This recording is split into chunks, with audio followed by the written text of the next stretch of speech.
Hello, everyone. Hi. Hello. How are you all doing? It is I, Trooper SJP, and this is the Academic Foxhole. How are you doing? I hope everyone is doing well. What's up? Yeah, good. I've got volume. Hi. Hi, everybody. Hey, I'm sorry for the late stream today. I've not been able to start on time most recently, but it's because there's been a lot of stuff going on. But I'm hoping now that I feel like I've got my schedule basically worked out, that we will be good to go. So anyway, crossing fingers. Crossing fingers. How's everybody doing? I'm Trooper SJP, and this is the Academic Foxhole. Did I say that? I don't think I did. Maybe I did. I don't know. Anyway, today we're playing the Outer Worlds because I think we are going to complete the game today. Maybe? I don't know. We'll see. Hey, look, y'all, guess what? I don't know if you noticed. I did a thing, and it's this. Do you notice? If you notice, I added this sort of white highlight to the sign frame that I use, right? By the way, I also made that sign frame, but I used inspired by like old British sign frames from like the 50s, old sign frames. Anyway, look, I added a little white rim to it because I wanted it to seem like, 3D, because there's already a drop shadow to it. But I add this little, because I was like, how do I get it to look beveled? But like all the beveling tools that I've seen do not look good. They look sort of bad. They look, well, I'm using GIMP, which is not Photoshop, so it's like, budget, or it's free is what it is. But I just couldn't get the beveling thing to not look weird and strange. So I just did a little thing myself, and I feel like it works. Like, I think it works. What do you all think? That's like my, right? Did you say no to the thing that you're going to say no to? Oh, Rissa. This is such a good question. Such a good question. I have not said no to it yet because they've not officially asked me yet. They have not yet officially asked me to do the thing, but I was told what is going on. Oh, I know what's going on here. Wait, pardon me. A thing just happened that I don't want to happen. Give me a second. I need to stop this thing from happening. Oh, dang it. We'll have to. So what happened was, when I got pulled into that meeting, that 2-hour meeting, surprise meeting, that was not even a meeting that I knew about. It wasn't even supposed to be a meeting. I just was into the office to pick up like a package. And before I walked out, they're like, hey, you're here. And I was like, I did walk into the office. And they're like, since you're here, can we chat about a thing? I was like, yes. So that happened. And then we had a chat. And in this chat, they said, oh, by the way, they're going to ask you to do this thing. Would you be willing to do this thing? And then I said, absolutely not. Now, the person who asked me if I'd be willing to do this thing is not the person who's officially asked me to do the thing. They're just giving me a heads up that I'm going to be asked to do the thing. And then they wanted to know, would I be willing to do this thing that they themselves are not asking me, but they were letting me know that I was going to be asked. And I said, absolutely not. And the reason is not because I have good boundaries. Please also know I haven't been officially asked yet. So for all I know, when they do ask, I'll cave, but I don't think so. Krellin, I didn't know Trooper stream on Saturdays. No, I'm here. If your attempt were first or quasi 3D appears, thank you. Thank you, Krellin. I was going for a quasi 3D is what I was going for. Because all the beveling things that I've seen just don't look good. At least the one in GIMP, yeah. Loneku says, I actually dug out the Long Dark in my stream library. I've not played it in years, don't remember anything, and guess what? I'm a hoarder too. Yes! Loneku, I appreciate that you are also a hoarder. This gives me joy. This gives me a lot of joy. Rissa says, I've been playing Spiritfarer. I don't think my vision is up to all the dark places Long Dark takes you. I would abandon it in frustration. I also think that if you played the Long Dark, you would be fine. because A, it looks lighter on my monitor than I think it looks for you all, I think. Although sometimes that's not true. Sometimes it looks lighter for you all than it does for me. I really can't say. But you can also just turn up the gamma and it'll be lighter for you. So I think you can totally do it. Like, I got infected by the hoardings. So look, this is what happened. I can't be super clear about it,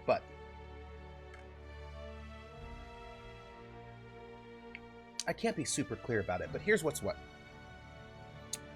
I was away for the last year and a half, you know, on leave. Not this last spring, but the academic year beforehand. Oh, you know what? While we're here, why did I just have us start walking? The last academic year, and the fall. While I was away, there were a bunch of things that should have happened, you know, and the administration did not do those things. And by the administration, I do not mean my department. I mean the administration. They did not do those things in ways that are kind of shocking. But I was like, oh, well, okay, whatever. Anyway, so I'm back in the spring. And they're like, you know, there's this thing that needs to be done. And somebody has to do it. And I was like, I suppose so. But, yeah. But... yeah, there is a thing that needs to be done, and somebody does need to do it, but normally the people who do this thing are full professors, of which I am not one, and also maybe people like, it's weird, but there's some like, it was like, what, that's, okay, sure, okay, anyway, point being that, this is a thing, it's very important, it's a big deal. And this should have been worked out in terms of organization in the fall. That's when it should have been worked out. And I'm like, well, there was like, maybe they can get this person to do it. Blah. Who am I going to take with me, by the way? I'm going to take Ellie and Vicar Max, because I never take Vicar Max anywhere. So we're going to take Vicar Max today because we're just going to go pick up a dude. I don't think we're going to have much happening. So we're just going to pick up dude and we'll take Vicar Max with us. Anyway, point being that there's this thing that should have been sorted a long time ago. Yeah, load the new projects on the nice guy who never says no and get things. Yeah. So like we had this conversation about this situation at the beginning of the spring, which, by the way, it really should have been taken care of way before then. And people were like, well, but what about you in my department? I was like, They're like, but you are so efficient and capable, and you do such a good job. I was like, yeah, I would do a good job at this thing because I always give my all, but there are other people here who should be doing it before I do it. Also, if the administration had done their job, we wouldn't be in this problem right now. And I do not think I want to reward the administration's bad behavior of not taking care of business the way they should be taking care of business. So, anyway, that was a long time ago. That was, you know, quite some time ago. Anyhow, I was told in this special impromptu meeting that the administration is thinking about asking me to do this thing. And I was like, what? And they're like, yeah, I think they're going to ask you to do this thing. Would you do this thing? Because we need someone to do the thing. And I was like, hey, look. They just did a thing recently that was very inappropriate.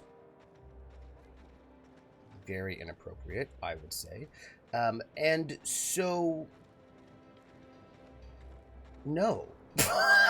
Look, so here's the thing, right? You know how, look, full disclosure, I'm a team player and I'm easy to make feel guilty about things.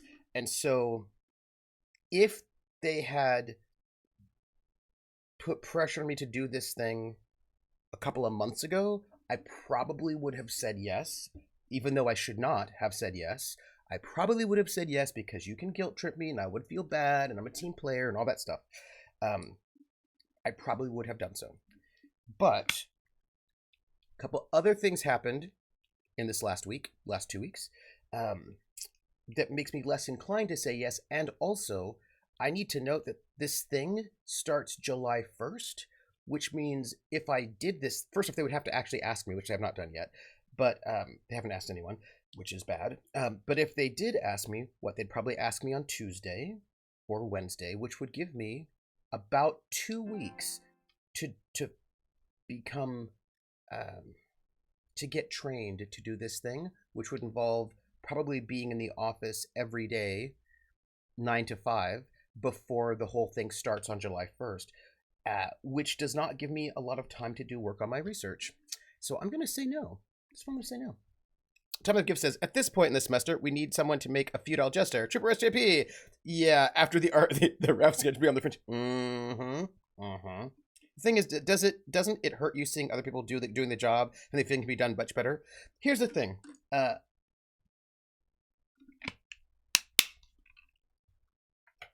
Yes and no. Right? Yes and no. On the one hand, when people do not do a job well, it is frustrating.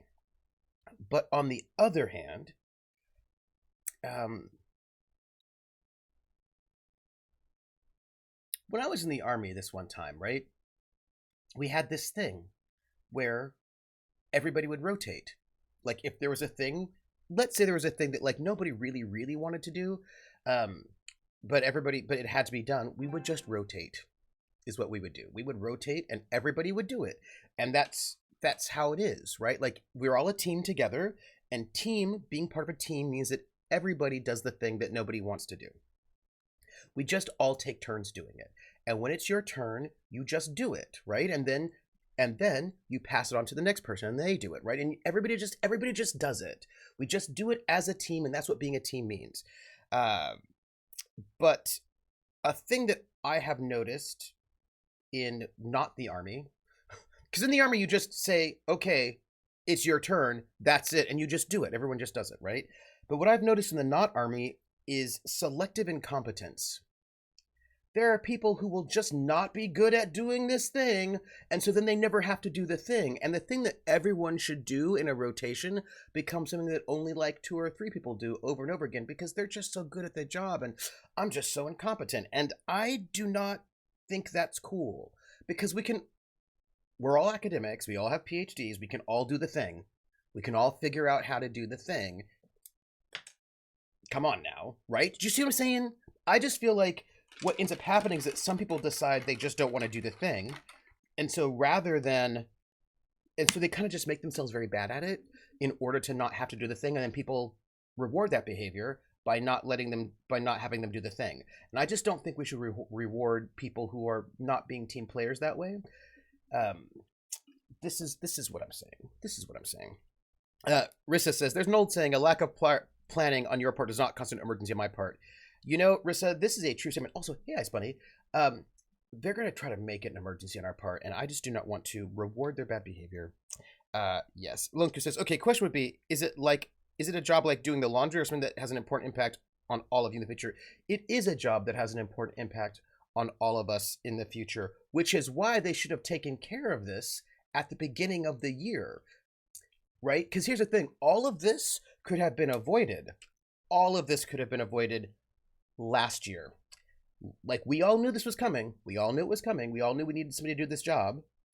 And this could have been avoided. This could have been avoided very easily. If we'd all just followed what we normally do, this would not be a problem right now. And it's not a problem right now because some people were being kind of sketchy. And now, because they were kind of sketchy, we are 2 to 3 weeks away from when this job is supposed to start, and we don't have anybody lined up to do it. And that is not cool. That's not cool. Do you know what I mean? Like, because this is a job you need to, like, get up to speed on, and that takes some time. I'm just saying that I think it's this is an inappropriate and unacceptable situation, is what it is. And I'm going to note there are other people. That's all I'm going to say. There are other people as well. Rissa said, I had a roommate that approached chores that way. He's a lucky orange. He is lucky orange He is lucky orange is not my color. Yeah, it is hard, right? It's really hard because this is a situation that can potentially have a negative impact on us. And this is the fault of the administration not doing their job properly. Or I'm sure they would say that it was a result of protocol being broken in ways that were kind of like pretty shocking. And now they've been dragging their feet so long on this situation that now we have 2 weeks before this thing's supposed to start. 3 weeks before it's supposed to start. And I think that they're dragging their feet on this situation so that people are going to be sort of pressured to do something they should not be doing. You know what I mean? Yeah. Mm-hmm. And I do not want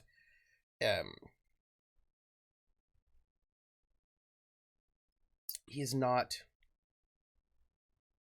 I do not want to reward them because I feel like they're putting us in a situation where we have to go and scramble to fix a thing that is really on them.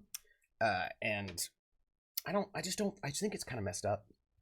I think it's messed up, and I do not want to reward that behavior, because I think it's not cool. Speaking of which, we need to figure out where our I would like to change floors, please. Okay, so I just need to go upstairs. Okay, that's cool. We need an elevator. I suppose this is where we're going. Yeah. Make yourself invisible so they cannot work on you and talk you over to do it. Oh, see, this is the thing. This is the thing about making yourself invisible. So now I'm going to have to talk about a thing for a moment, which may be, hello, corporate recruit, uncomfortable, but it is a thing.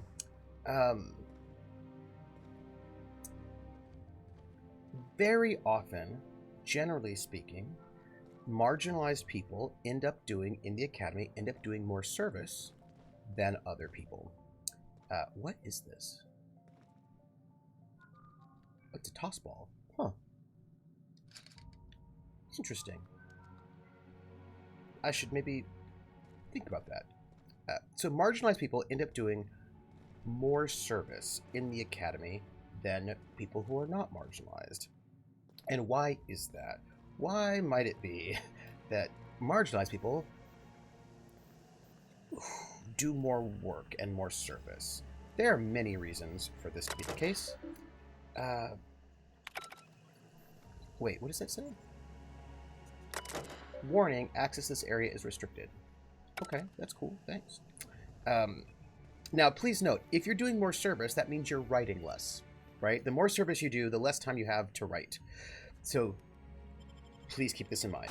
And then, you need to do a lot of writing in order to get tenure or to get promoted. Please keep that in mind. So, what ends up happening is a lot of times marginalized people do not get tenure. Well, they just don't get tenure at the same rates as people who are not marginalized, and they don't get promoted at the same rates as people who are not marginalized. It's because the country is built on racism and slavery, and it doesn't know how to operate without racism and slavery. Of the rest of your life. Today is the first day of your early retirement. Congratulations. Welcome to the Halcyon Holdings Corporation Early Retirement Center. Okay. You, the lucky few, have been selected to spend the rest of your days living the highlight. No, I don't want to do that. That is not what I want to do. So it's so generally speaking, you have fewer marginalized people in the academy, and there are a couple of things that happen. One is very easy. They're like, oh, we need, we don't have a lot of marginalized people in the academy. We need to have a committee about marginalized people. Who's going to be on that committee? Oh, let's have all the marginalized people be on that committee. So then we're on this extra committee. And they're like, we need to have a committee on budgets, and we can't have a committee with no marginalized people. So let's go and ask a marginalized person. But again, remember, there are only 5 of us. So we get asked to be on every city, every single... Yeah, that wasn't DLC. That's not what I want. I want to try to figure out how to get back to the place, right? So basically, we get asked to be on more committees than other people get asked to be on, because they always want somebody, who can. They want to make sure, right, that they have good representation on all of their committees. It's just that they don't have a lot of marginalized people, so we end up having to do more service that way. It's the same as Festanstellung in Germany. Most places don't really have. A lot of places have gotten rid of tenure, so it's a little bit tricky to sort of compare it. I suppose it's a little bit more like a Festanstellung. I suppose it's a slightly better way of putting it, I suppose. Here we go. Okay, we're gonna go up there. So, so one is the fact that we get overused because there's so few of us. That's one point. But here's the second point. We did enjoy that earlier timer at the last one we heard. We did not. We did not. So when Iceman says make yourself invisible, here's the problem with that. There are very few people of color who work at my institution. And if you go to a very big faculty meeting with everybody there, and you are not a person of color, and you do not show up for this meeting, no one's going to notice. There are like 200 people at this meeting, let's say, and if you look like everybody else and you are not there, nobody will notice that you're not there. If you are me and I am not there, they will notice that I am not there. So I cannot make myself invisible because there are not enough people who look like me there. So, and then also my institution has been losing people of color. They've been quitting at very, very high rates over and over and over again. So they're all looking at marginalized people quite a lot. And so I don't get to be invisible. That's one of the tricky things about the process, right? Is that I just don't get to be invisible. And so everybody sees me when I'm not there, and everybody thinks about me, and not just me. There's there are a couple of us, but it is a situation that is what it is, and that is these are the maintenance tunnels. I don't think I want to go into the maintenance tunnels, but what I want to do is walk across here to Byzantium. Fine, this is what we're doing. So it's just it's one of the ways in which marginalized people end up having to do more service, because we just can't be invisible, because if we're not there, people notice. Have you ever contemplated and so they always remember if we're present, and they always remember to ask us to do things. So many yearn for that the opportunities is you disdain. There were those who that's just one of those things, right? You know what I mean? And our visibility, that's one of the things about being a marginalized person, right? Is that you're very visible. So everybody's noting you. But that also means, so I just do a lot more service. I also have a lot more advisees, because any student who is marginalized, basically, if you're a marginalized student, and you would like to have an advisor who is also marginalized, you're going to ask me. There are only 2 people of color in my department, one of whom is not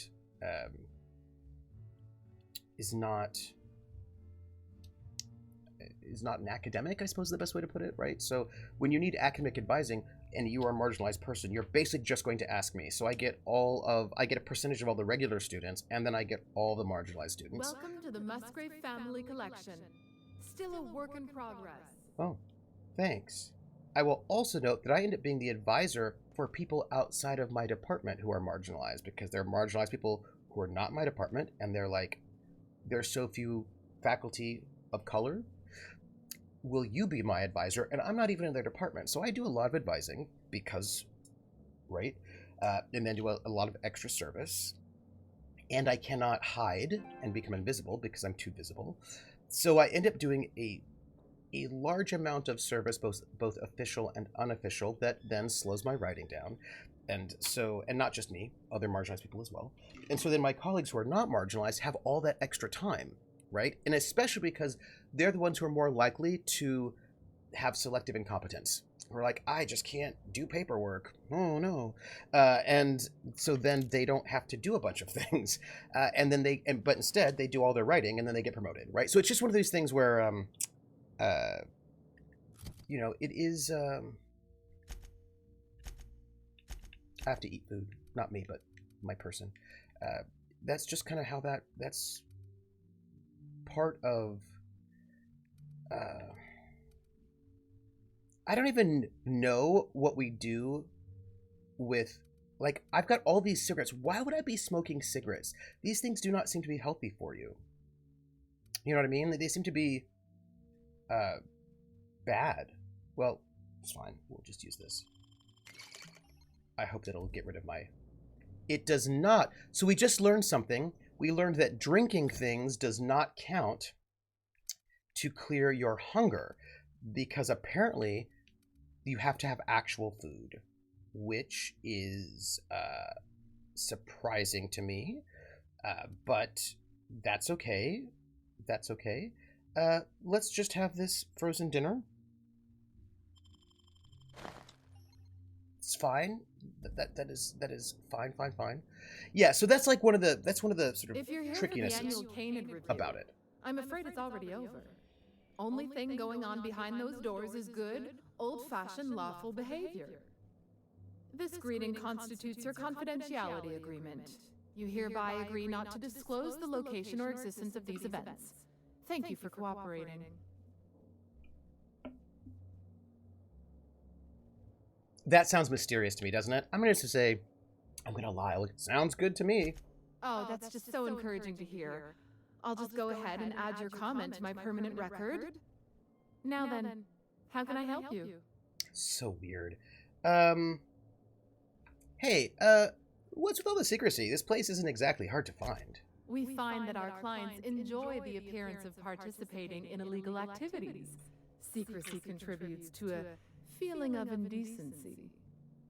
This kind of thing's pretty common. Oh. Bijou's used to do a prison-themed night. Served fish sticks with tartar sauce. Oh yeah, prison-themed night was the best. Plus, they gave away limited edition designer handcuffs. What? The Musgrave family collection was intended to be a gallery of fine art.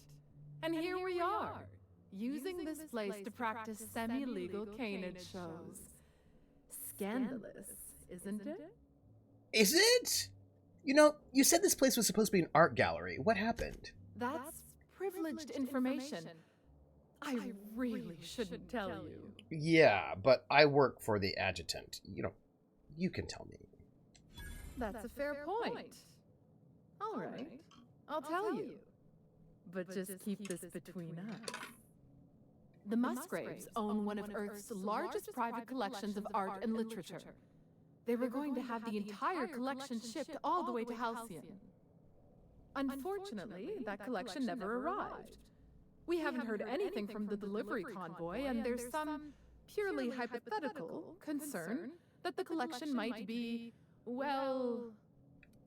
Stolen? I was going to say indefinitely delayed by unforeseen and unknowable circumstances, but yes, let's go with that. Anyway, that's as much as I can tell you. Will there be anything else?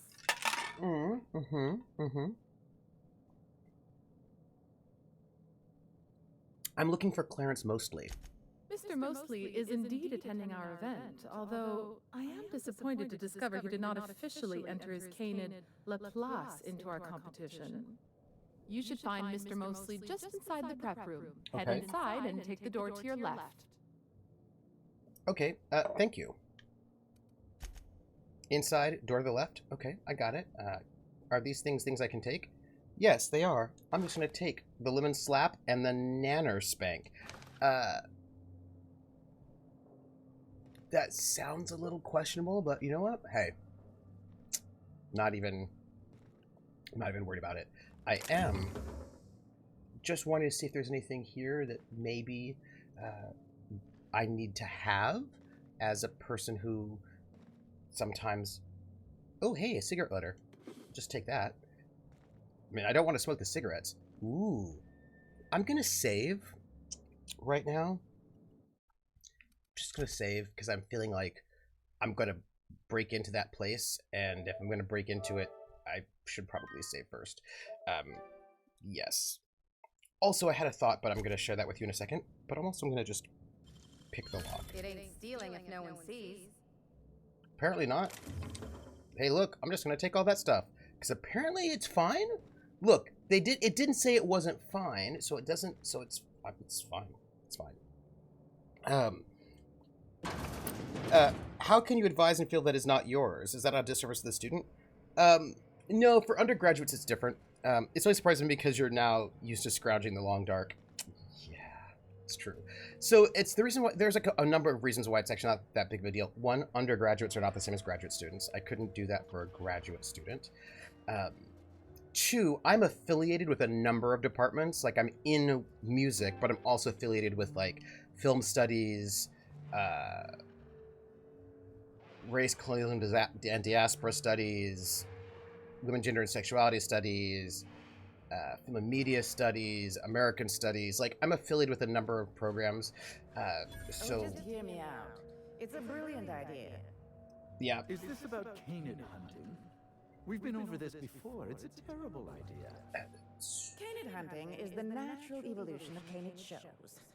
No one's going to miss a few backwater laborers anyway. What? Wow.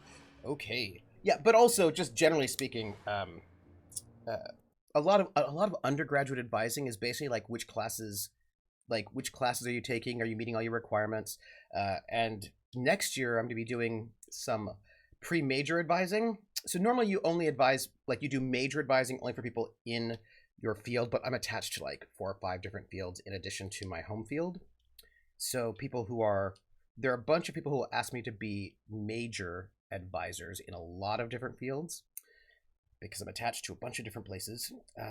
And then because I do interdisciplinary work, which means, right? But then anybody can do pre-major advising, and I'm going to be taking on like 15 pre-major advisees next year as well, as a matter of fact. Yep. How come people made being a witch a bad thing? You have a cozy home, hobbies, pets.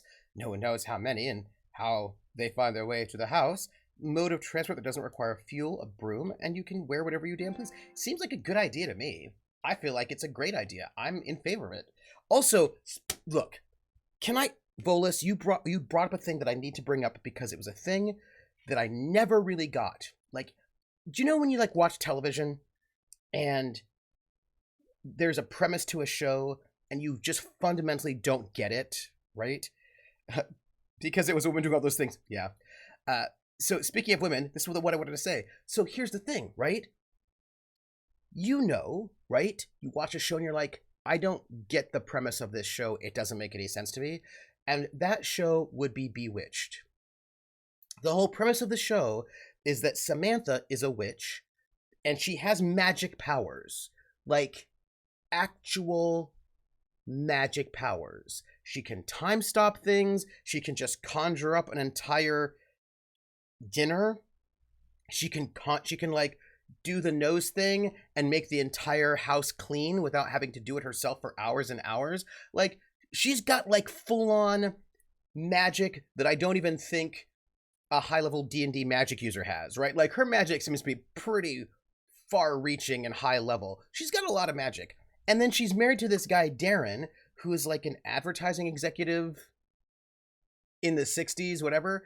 And he tells her she can't use her magic powers. Now, first off, as a kid, I was like, I don't think you get to tell people to whether or not they can or cannot do things, right? That's like they're her magic powers. She can do what she wants. But first off, I didn't like that. But the more fundamental thing I did not get is why in the world would he tell her not to use her magic powers? Why would he do that? If I were married to somebody or partnered up with somebody who had magic powers, I'd be like, you have magic powers? Awesome. That's cool. You can conjure up anything you want. You have the conjuration skill that you can anything. Like we could have whatever we wanted for dinner at any time. We could just teleport ourselves to Hawaii if we wanted to, or like the Nile. We could yeah, let's do that. right? I mean, think about it. With her powers, if she wanted to, like, neither one of us would have to work. We could just, like, go and do all the things we wanted to do because everything else, all of our basic needs are be taken care of through magic.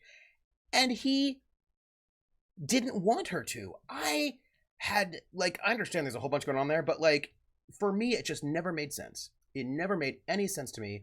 Why, if you are married to a high-level magic user who clearly does not have spell slots or mana points or fatigue, who can just endlessly do magic, I have no idea why you would not be like, yeah, like that. Also, why would he even marry her? Anyway, I was very frustrated by that show. This is, hello, Horseman833, how are you? But Darren was boring and wanted to work. Yeah, he was boring and he did want to work, but even if he wanted to work, why couldn't he just let her do her thing? Yeah, I'm just saying that I found the whole thing, look, I can just take all this liquor, which I'm gonna do. I'm just gonna do it. These rich people are gross. The excitement wears off rather quickly, don't you think? Yeah, okay. Look, these rich people are super gross, and I just want to say it for the record. That's what I want to share with you people. That they are super gross. Somebody's watching me. I always feel like somebody's watching me, and I have no privacy. Whoa, I always feel that somebody's watching me, and I tell me, is it just a dream? Ba-da-ba-bow. Thank you for that follow, Horseman833. Thank you very much. Horseman's like, I just joined the middle of a long ass rant, but it was good. I mean, like, it just makes no sense to me. Like, I just feel like I was like, it's magic? Come on. Yeah, I never really got... Hello, Tilda Coatsworth. How are you? Bigger question, why did she find... That's a really good question. Why would she even marry that dude? Why? Not now, please. I'm a little too busy, you know, being the master of ceremonies. It doesn't look like you're doing anything at all, but hey, whatever, you do you. Mysteriousness. So here's the prep room, which is good. We should... Hi, wealthy citizen. You have a rather exotic presence. Do I? A new Auntie Cleo's facial mask, perhaps? No. Or experimental pheromone? No. You know what? I'm not going to talk to you, because you seem very questionable. That's all. Yeah, like... Oh, now I'm thinking about... Hi, Clarence, mostly. Now I'm actually thinking about magic systems in RPGs. That's what I'm thinking about. So we had that in paper, and we got 1 hour of advice from the teacher that thought the class in connection with the exam paper was the requirements, and the requirements are a 40-page PDF, and you should F up the secretary, and should you F up the secretary, send you a mail telling you how, she's telling you to show up in her office to fix it. The teachers do not bother to know. Oh, well, I mean, I always take my job seriously. Do you know what I mean? And also, we don't meet once 1 hour. Like, we meet... I mean, I have 2 hours off office hours every single week.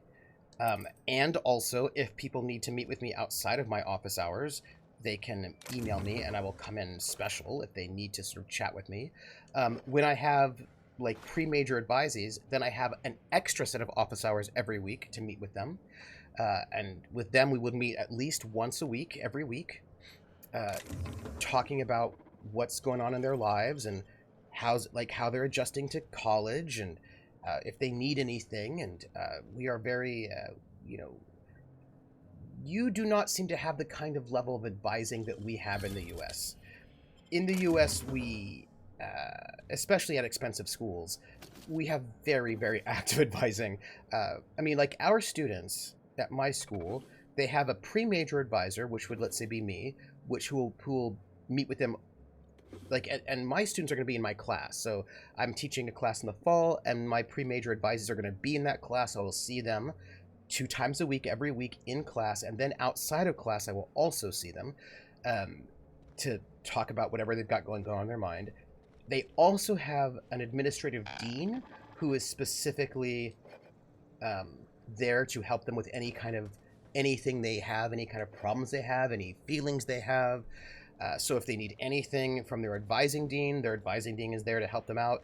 They also have, so they have their pre-major advisor, their advising dean.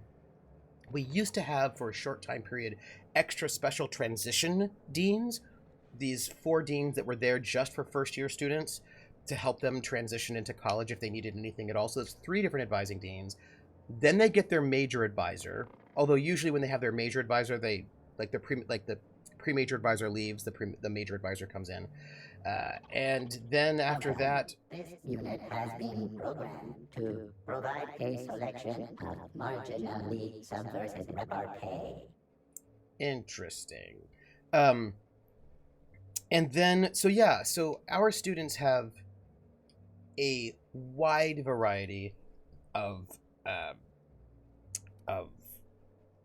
advising at any given time. We don't... I am a teacher. Yeah, I'm a university professor. So, you know what I mean? Like, that is a true statement. On the other hand, I'm pretty sure we did meet a few of the warlock paramours she had before meeting Darren, and they were even more odious. I think that's true, actually, right? Yes, maybe like all the warlock paramours were just kind of awful. Downloading banter protocol. Indecency ratio set to 15%.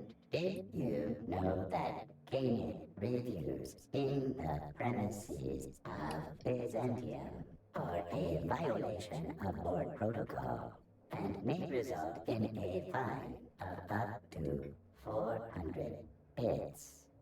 How subversive. Yeah, I know people like this. You know what I mean?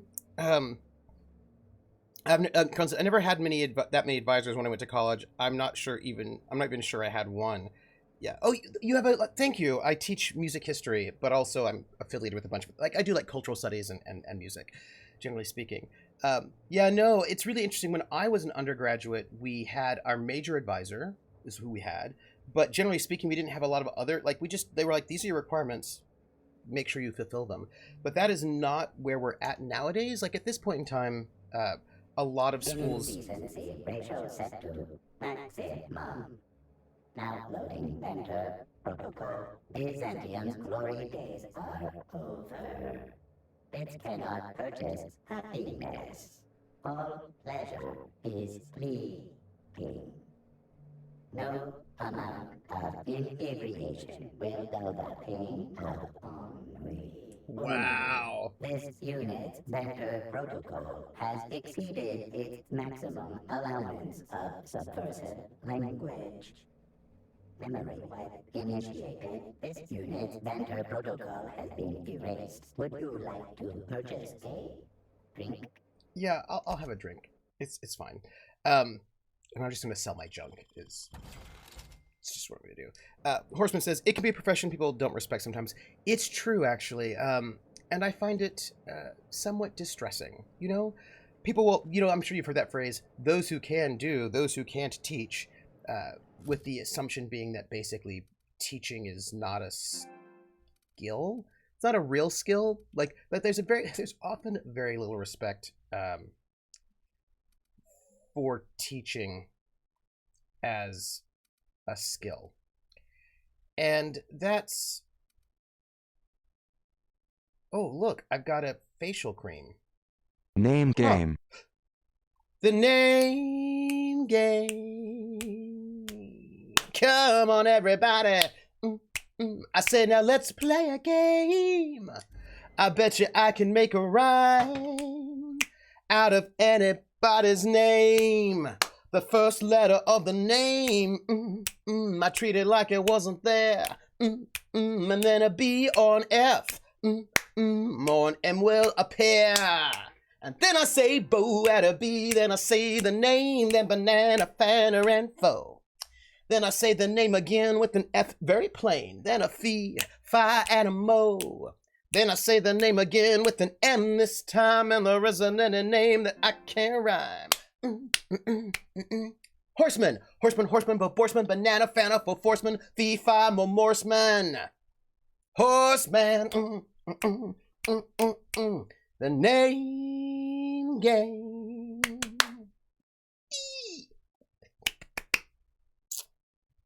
Thank thank you for that sub, Horseman.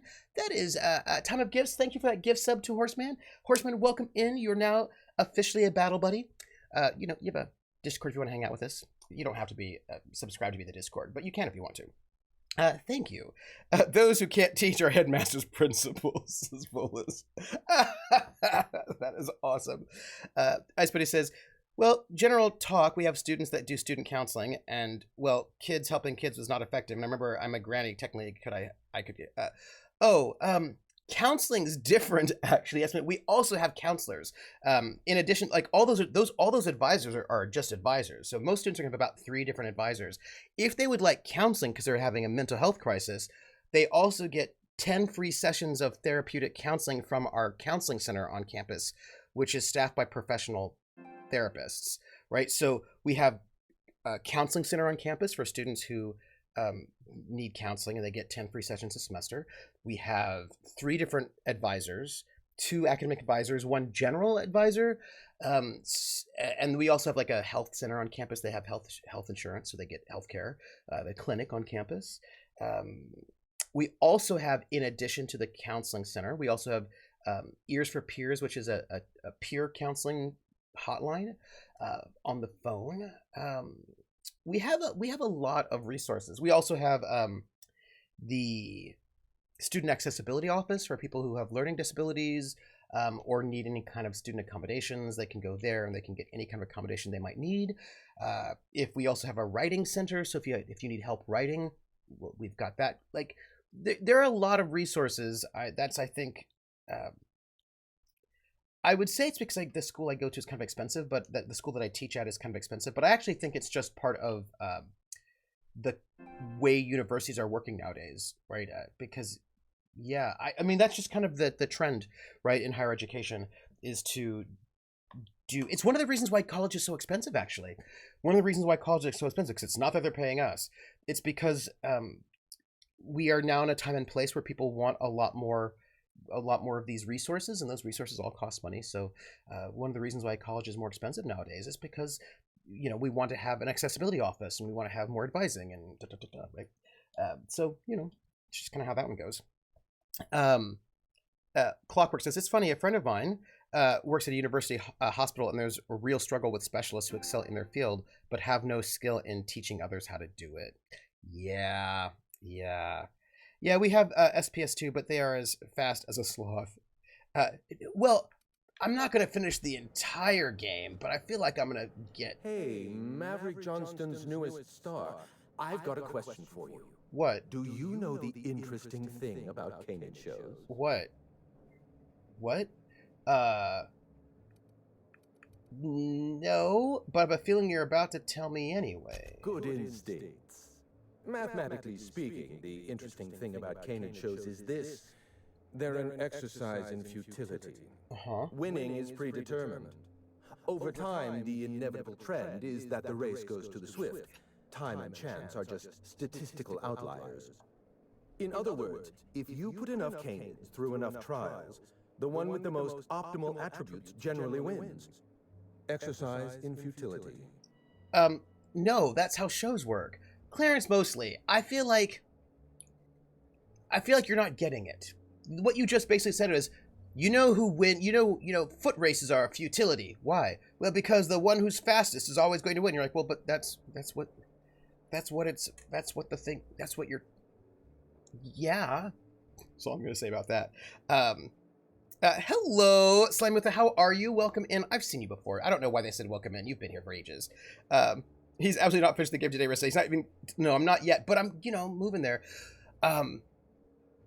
Hey, Prax. So, Clockwork, there was something really interesting about medical stuff that was... I had a friend of mine who was getting her PhD in medicine.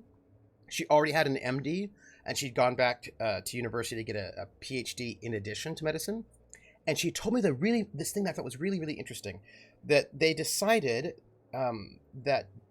medical students, doctors, did not have really good skills in dealing with patients. What they actually did, there's like a bunch of skills they figured that doctors did not have, and then they thought that doctors maybe should have.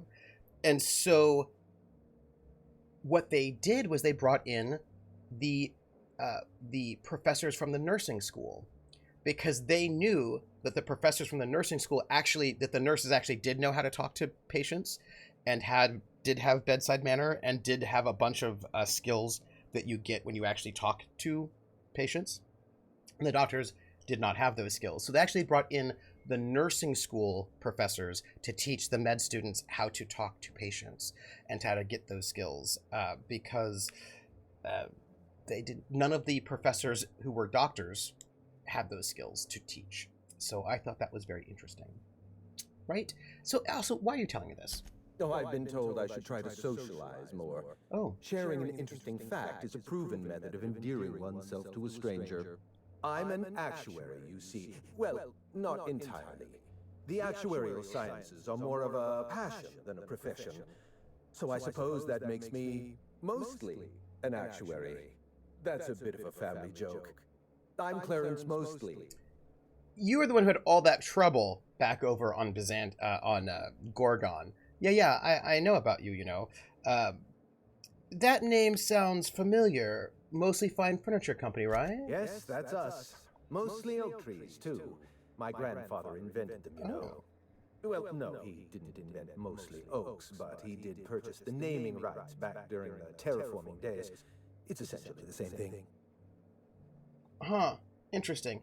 You know, I've been looking for you. You're the last known staff member on Project Gorgon. Oh. Then you're not here about my monograph. It's true, I was involved with Project Gorgon, but that chapter of my life is long since closed. Listen, I don't know what you want with Gorgon or with me, but let me give you some free advice. Let the past go. Live in the moment. Enjoy the party. I don't know about that. Horseman's like, this game is one of my favorites. It's kind of like Fallout in Space. Yeah, I like it quite a lot. It's interesting that you call it like Fallout in Space because, yes, I think that's true, but it feels to me like it has more, it has more. Again, please note I've not played New Vegas yet, and everybody says that New Vegas is really good in terms of the writing. But I feel like the writing is just a little bit deeper in this than it is in Fallout 3, where Fallout 3, for me, does not have a lot of depth of writing because I do not feel like that was what they were going for.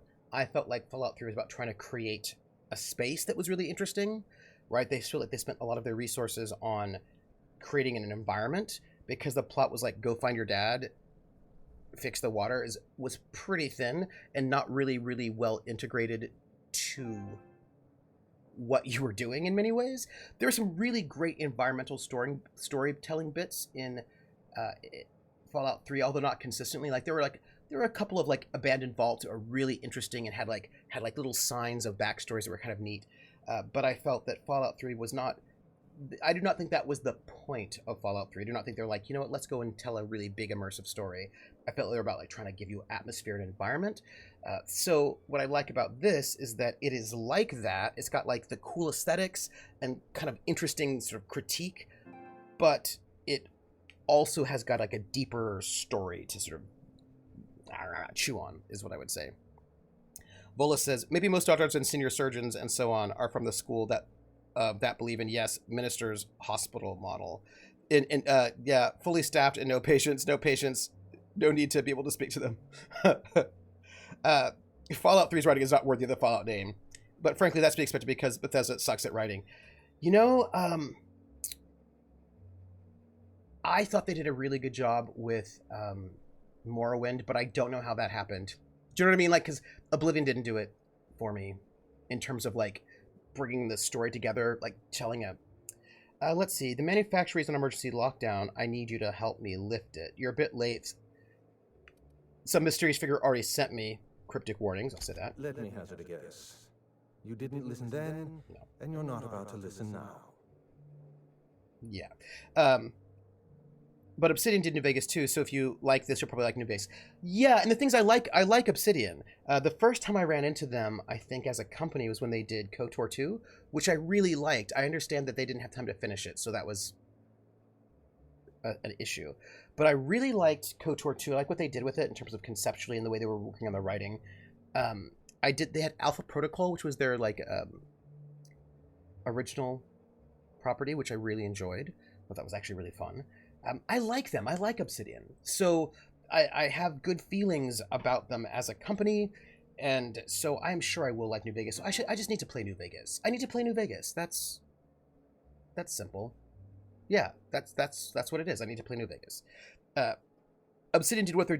Yeah. Right, so like basically, I like Obsidian quite a lot. Let's see. Were you the one trying to send me a message? If I wanted to send you a message, I'd arrange for a notarized affidavit.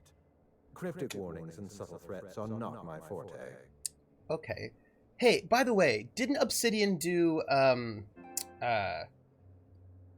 They were originally a different company, right? They were BlackRock? They were... what is the name of that company that worked? Because they were the ones that did all those isometric D&D games, right? They did Planescape, right? Wasn't that them? Wasn't that them? Like the people who did Planescape and all of that, and Neverwinter Nights? Wasn't that basically the people who did all of that basically became Obsidian? Yes? No? Yes? Yes? Yes?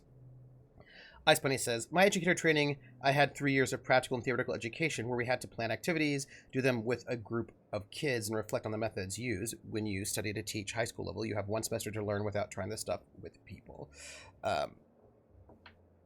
Carl's like, companies are complicated. Because I feel like if the people who had done those things formed Obsidian, that feels like a bunch of people splintered off, right? It feels like something happened. Clearly something happened to the earlier company, and clearly some people, either they left that company or the company died, and some people reformed. So like there's something in there, right? Yeah. But yeah, some of Black Isle, thank you. Black Isle became Obsidian, and Chris Avallone did writing on a lot of those projects. What happened to Black Isle? This person activated some kind of emergency lockdown. Any idea who they might be? Someone with resources. Security countermeasures require a special override. Whoever locked down the facilities must have been watching you. Interesting. Lifting the lockdown won't be easy. Interesting. You'll need to send overrides from the chem lab and human inquiry. I don't have that level of clearance, but I know 2 people who do. Who? The trouble is, I don't know you. I don't trust you. I washed my hands of Gorgon, and you're asking me to dirty them all over again.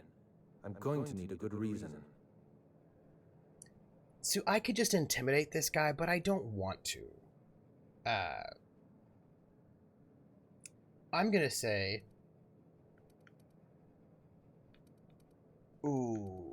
Project. We're gonna share that I know stuff. Project Gorgon created the Marauders. You can't just walk away from that. Yes, the birthplace of the Marauders, and a graveyard for all our mistakes. Starting Project Gorgon was our first mistake. Trying to bury Project Gorgon while it's still very much alive and clawing its way back to the surface, that may be our last mistake. Right. Carlin says, Interplay didn't make enough money to keep funding Black Isle. Ah, interesting. You know, this reminds me of something that I thought was really fascinating. It's like a kind of a complicated conversation. Hold on, let me see. I'm just trying to uncover the truth. There's got to be a way to fix this. The only thing I want is that journal. There's got to be a way to fix this. Now's your chance to clear your conscience. Please. There's no need to insult me by implying I have a conscience. It's my reputation that concerns me. Wow. I want a favor from you. Okay. Do something for me, and I'll do something for you. Okay. That way we don't have to rely on mutual trust. Fair. A grand prize trophy to the Canid Review. I want it in my hands. Get me that trophy, and I'll give you the remaining researchers. Names, locations, as much information as I have. Okay. I'm pretty sure the Canid Review is already over. Yes, but the winner is still in deliberation. Committee won't deliver a result for another 6 to 8 weeks. Bureaucracy. Okay. The trophy's being held in a vault at the other end of this hall. Find a way inside, disable any security, lift, carry, deliver. Simple as that. You want me to steal it for you? Don't think of it as theft. Think of it as appropriation by commission. My Canid, Laplace, is statistically superior to every other Canid in this review. Better average sprinting time, superior gait coefficient, optimal anatomical symmetry. I didn't bother entering little Laplace in this pointless contest. Why? He's already won on paper, Yeah, see? no. That trophy rightfully belongs to him. I feel like you did not enter Laplace into the competition because you knew you would not win. Okay, you know what? I don't care. This might be the most Byzantium thing I've ever heard. Oh, you're much too kind. Does this mean you'll do it? Yeah, I'm a hacker and a bartender. I don't care. Go ahead, I'll do it. Head into the main hall and take the elevator down into the maintenance tunnels. You'll find a service passage that leads up into the trophy room. The maintenance tunnel is the only way up into the trophy room. Some technician barred the door shut on our end. Ask Tilda Coatsworth about it, over by the podium. Okay, sure. Before I go, there was something else. What's on your mind? So, I found this eye. My eye! I was wondering where I'd misplaced that old thing. It's perfectly preserved, you know. Every eye possesses unique dimensions, not unlike a fingerprint. The circumference, the shape, the color of the iris. An eye makes excellent proof of identification, assuming you don't mind removing one. So how'd you lose your eye? I'd rather not get into the details. If Spacer's Choice ever asks you to test out their new model of monocle, just say no. Okay, I'm not gonna give back the eye, though. I wanted to ask you something else. What's on your mind? What can you tell me about Project Gorgon? At the moment, nothing. I have a one-track mind. I see. I can't stop thinking about that trophy. Why isn't it in my hands? When is it going to be in my hands? And so on and so forth. You get me that Best in Show trophy, and it'll clear my mind right up. Yeah, I'm gonna go. But I'm not giving you back your eye. That's just not happening. So don't even ask about it, because you're not getting it. I'm just gonna note that. There was something I wanted to tell you. Hello, Tilda. There was something I wanted to tell you. Oh, I remember what it was. I remember... Do you remember back in the day? The old days? You know, like 3 years ago? Something like that. When there was all of this debate around... around whether or not... This, I feel like... let's get some bread. About who is and who isn't able to use... This is a private party. No solicitors. Kickstarter. No vagabonds. No freelancers. Also, I see you, Slimertha. If you're here to offer your services as an entertainer, we're not interested. Yeah, no. Do you remember when people were like having these sort of big debates around who should and who shouldn't be able to use Kickstarter, and this argument that anybody who's big should not be allowed to use Kickstarter because it's only for very small people? And I remember when Obsidian kickstarted Pillars of Eternity, right? It was Pillars of Eternity, was it not? They wanted to kickstart because they wanted to be able to produce this. And people were like, you're a big company, you shouldn't be allowed to use Kickstarter. And their argument was, look, we are not a publisher though, right? Like, we actually don't have the money to publish a game, and none of the publishers will take this game because nobody thinks an isometric RPG will make any money for them. Like, we have shopped Pillars of Eternity around to lots of different companies, like producers, and none of them will do it. And so we have to come to Kickstarter in order to get this game made. And of course, they made like millions of dollars for that once they put the game out, blah, blah. But I remember back at the before times, right, when people were very... there was a lot of... people had a lot of feelings, right, about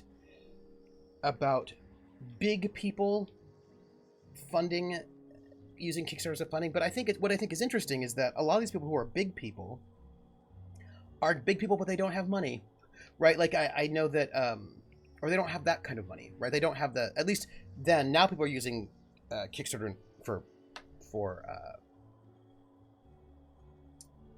advertising. But like, I think that people assume that because you're Obsidian, you have like gazillions of dollars, when it turns out that just wasn't true. Same thing with the Veronica Mars movie. They wanted to make the Veronica Mars movie, and Sony was just like, no, we're not going to do it. And so they had to do it themselves, but it's not like they had that kind of money to make a movie that's millions of dollars.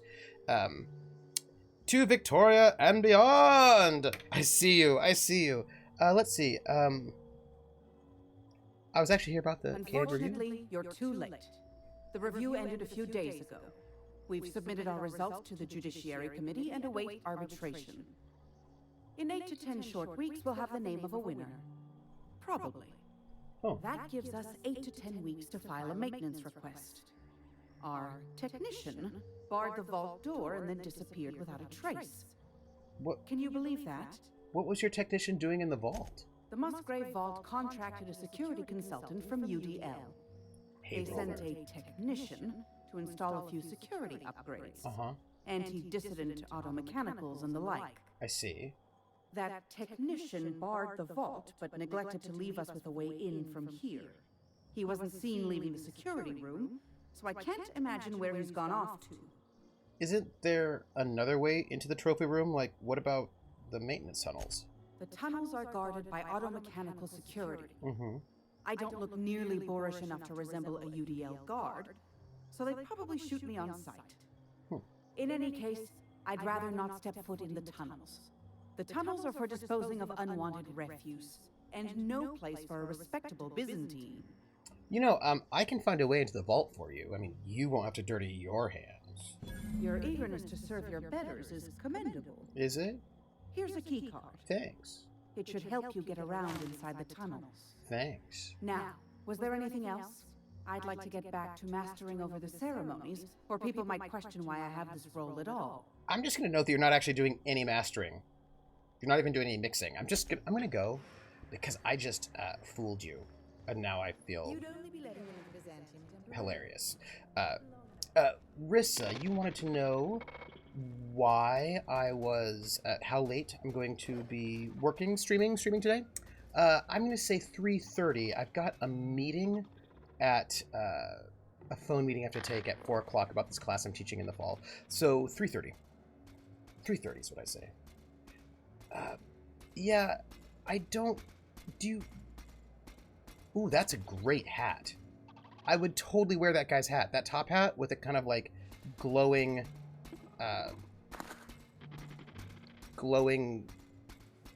circle situation. Absolutely, I would do that. Absolutely. So, yeah, I remember, like, and of course, it's funny because that whole conversation, this whole idea that only small people should use Kickstarter is a conversation from a long time ago that we knew we are no longer having. But I remember when that conversation was a thing. Do you,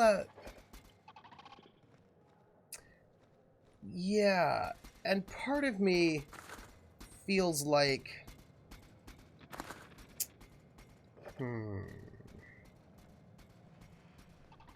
well, hello. Those wastrels in Emerald Vale have all abandoned their work. Did you know? How typical. I did hear that. That's true. Hello. Welcome. This unit has been programmed to provide a selection of marginally subversive repartee. No, I'm good. But can I take all of this alcohol? I can. I can just take all of this alcohol. I don't think I need it, so I'm not going to take it. But I could. I could just clean out all of their alcohol right now, and I just want you to know it. I just want you to know that that is a thing that I could do. I'm not going to, because I've not finished drinking the things I currently have, so I'm going to restrain myself, probably, but I want you to know. I want you to recognize me not taking on extra weight right now. Exotic presents. No, I'm not talking to you. You're ridiculous. I mean, and I'll take up that glacier water. More? Those wastrels and he said he was off on some type of beautification treatment. What are you wearing? Well, it's a very nice kind of 1920s style cloche hat. They've got some good style. I'm gonna just note that they have some good style. Alright, that said. Am I just allowed to take things now? Because that's kind of awesome. If I'm just allowed to just take things without getting in trouble, I can just... Am I just allowed to take things now without... No, I did see some things that still counted as stealing. So I clearly cannot just take whatever I want. Sadly. I could just clean out all their alcohol, right? Now, Anubis, you must perk up. I don't suppose you've any formal training in canid husbandry. No. I really am at my wit's end. What's wrong? It's my little Anubis, you see. Yes. He's listless and miserable. I simply don't know what to do about his condition. Could be something he ate. You must understand, Anubis is a very picky eater. Yes. He dines exclusively on Terra 2 salt tuna, none of that rubbish from Monarch. Unfortunately, we've had a bit of a shortage lately. He's so miserable without his salt tuna. Oh, well, you know what? Canids need affection too. Maybe you should be a little nicer to Anubis. Yes, perhaps you're right. I suppose I have been pushing Anubis a little too hard. Yeah. I have an automechanical servant to praise me when I feel out of sorts. Yeah. My canid deserves the same treatment. Absolutely. Good luck with that. See, look, now little Anubis is going to have more love in their life, and I feel good about the fact that I'm encouraging people to, you know, be positive. Well, I mean, but we should just talk to all these canid people just in case we can help more animals. Wears off rather quickly, don't you think? First off, these canids are adorable. I'm just here for the Spectrum Violet. That makes sense. There's a lot of free alcohol here, so I get it. Really? Well, I'm gonna just... The excitement wears off rather quickly, don't you think? Yes. Hey. Stories of Nobody cares. Sorry. This is, I think, where the trophy is, right? In here? Oh, there it is. Look at it. Look at that trophy. It's gorgeous. Well, we discovered it, and for some reason, money just laying around, which is apparently not stealing. Apparently, it's just taking people money. This is fine, I suppose. So, we're going to go and solve this problem, and we're going to solve it with quickness. Yeah. Do you... Like, I have a question. What are your thoughts? What are your thoughts on this whole, Kickstarter situation, right? Because I feel like nowadays that's no longer even really the conversation. Nowadays it's mostly like there are people who are using Kickstarter who don't need to use Kickstarter because they already have the money. They just use it for publicity. That's what I was looking for, publicity. So people are now using it who don't need to use it, but who use it for publicity. And I don't know. What do you all think? Part of me feels like... If they didn't want to tempt us, why'd they lock it up? Well, I don't know. See, part of me feels like Kickstarter is voluntary. Nobody's making you kickstart anything. So, I mean... Crowdfunding's everything. Why would you gatekeep it? That's basically where I'm feeling, Krellin. Do you know what I mean? Like, especially since nobody is making you crowdfund anything. Do you know what I mean? Like, you don't have to back anything if you don't want to. Right? That's the thing I'm thinking about. Like, it's not like... It's also not like, only one person at a time can... Oh, hi. It's... we're gonna do this. Oh, we have to eat food again. Pardon me. Let's really quickly have some bread. And I should probably get some more medical at some point in time. Anyway, that's like part of me what I'm thinking of is that, like, you know...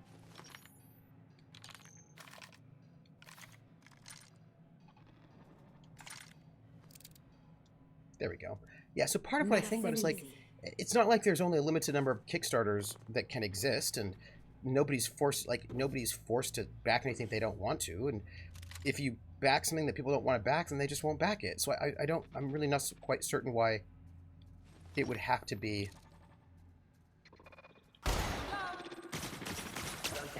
Excuse me for one moment.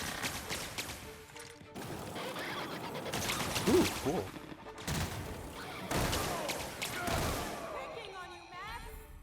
No, we're good. Oh, hey. Oops. Hello. How's everybody doing? Max, are you okay? Oh, hi. I did not realize you were there, but that's cool. You know what? We have Max with us, and Max is not that exciting. Also, I think I need to do that. It's, Our victory is their defeat. Yeah, so I was not expecting all of that to happen, and it did. Well, you know what? That happened. Yeah. Well, awkward. We almost died, but we didn't, so it was just a kind of a not great. We're gonna go through here and... Oh. Hey. There's just gear for us to steal, which I'm not stealing. Just commandeering. So I think we're pretty much... Yes. Oh, let me get here for a moment. Also, a little person using Kickstarter, big people using Kickstarter isn't taking anything away from you. Discoverability is always a problem, but having big people there means there's more crowds to fund from altogether. Yep. Vola says, entity like Amazon or Tesla should not be allowed to Kickstart. If you can fund it, don't ask for more from people more. Ice Bunny says, in Denmark, Kickstarter is not really an option because you make a collection of any kind, you have to ask permission from a government agency. One dude here made a Kickstarter to save the oldest comic book store, and it was in the media, and he was told not to do it again. Oh, interesting. Bola says, also, Trump should not be allowed to operate a limited stand or a Kickstarter thing. And, you know, so here's the thing that it feels, this is the thing that actually reminds me about the D&D situation, where people are like, D&D shouldn't be here because D&D exists, people aren't buying my indie game. And I just don't think that's how that works. You know what I mean? But something like Uber was also closed down because the taxi unions were complaining. So that's a thing, right? Like, I think there's this persistent feeling I see. Oh, this happens with streaming quite a lot, actually. A lot of things. People are like, you know what? Twitch is terrible because I'm not making huge views. There shouldn't be as many. Twitch should not allow as many people to stream as they do, because if there weren't as many people streaming, then I would be able to get more views. And I'm like, well, first off, I wouldn't watch you whether or not there were people streaming or not. Like, I think there's this often this sort of sense that if there was fewer competition, they would get all the stuff. But I don't think they realize that if, like, I didn't watch Twitch before there were actual plays on Twitch and other kinds of streams. Like, I'm just not going to watch a stream of somebody playing a video game that I don't like. And there was a time when Twitch was dominated by first-person shooters in a very aggressive and kind of competitive way, which is just not a thing I enjoy watching. So it doesn't matter how few or how many people were streaming on Twitch. I wasn't going to watch that person. Like, you know what I mean? And so, but I see this all the time where people somehow imagine that if we shut other people down, then people will have to watch them, and nobody has to watch you. And if those big people were not on Kickstarter, that doesn't mean I'd kickstart you. As a matter of fact, I don't always kickstart the big things. Sometimes I kickstart a big thing, and that big thing will often say, hey, here's some small things. And I might be like, oh, that's cool. Thanks for letting me know. Sometimes I just see what's up on the RPG. You know, like it's, yeah, I think that there's this, I've run into people who are this way. They're like, oh, yeah, I just feel like people need to recognize that there's a lot of things that compete with their time. And I'm an agent. I have agency. I'm going to, you know what I mean? Like, yeah, yes. Roller's like, indeed. Crown says, lots of people don't realize that non-participation is always an option. In every, that is true. I mean, that is true. I think what's really weird is that there's a tendency, it seems to me, to say, okay, well, there are 11 million people who watched this thing, and they all watched. Okay, let's put it this way. Let's be more concrete, because this is a thing that I've seen. People will say, well, 50,000 people watch Critical Role on a Thursday night. If Critical Role weren't here, they'd be watching my show. And I was like, they would not be watching your show. I don't know why you think that. Those 50,000 people, the vast majority of them, well, first off, I assume quite a number of them actually do watch other shows besides Critical Role. I imagine that actually is happening. But many of those people would not watch, just don't watch anything other than Critical Role. And that's because that's what they want to watch, and that's what they watch. And if Critical Role was not there, they would not be watching your show. They'd be, yeah, they have other, like, I don't know why people just assume that like if people wanted to watch it, they'd watch it. I don't know. I just think I think it's a little weird. I think it's a little presumptuous, actually. Do you know what I mean? Yeah, I just think it's a little presumptuous, and I think it doesn't really quite understand. I think it assumes audiences have no agency, and I don't like that assumption. Right? There's something a little arrogant, or deluded, or disrespectful to audiences about all of that. There's just some, I don't have what I need to open this. Why is that my life? I'm just 4 points off. Everyone, lockpicking and hacking. Just remember, that's what I want. Yep. There's an elevator in here, which I imagine is going to bring us to really interesting places, but I'm not going to go there just yet. Instead, I am going to check all the way around here first, and then we'll go in the elevator, just to be, what's the word?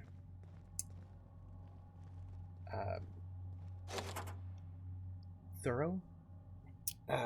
Yeah. That sounds like old media trashing the people from LawTube covering the JD versus 80 thing that happened. I imagine there were some people who were covering it in bad ways. Beyond cruel, even here. I want in. Ooh. These dead canids show signs of domestication and extensive grooming. Why are they murdered? Hey, why are these canids murdered? What's going on here? Why is there a bloody knife? Why is there a bloody knife here? Is anybody else disturbed by the fact that there are a bunch of rotting dead canids in the runner-up room?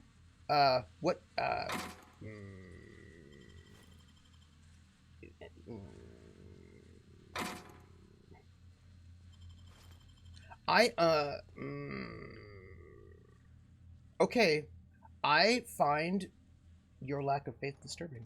No, I just feel like there's something bad going on there, and I just want to say for the record that I feel like there's something bad going on there. And yes, yeah, we're going to go down the elevator now because we have been systematic and we've been through everything else. And while that's happening, I'm going to go check chat. See, also, that if you don't vote for my party, you're voting for the other party. Right, because maybe you're voting for a different, yes, Krellin, absolutely. Absolutely. I personally tend to get frustrated with,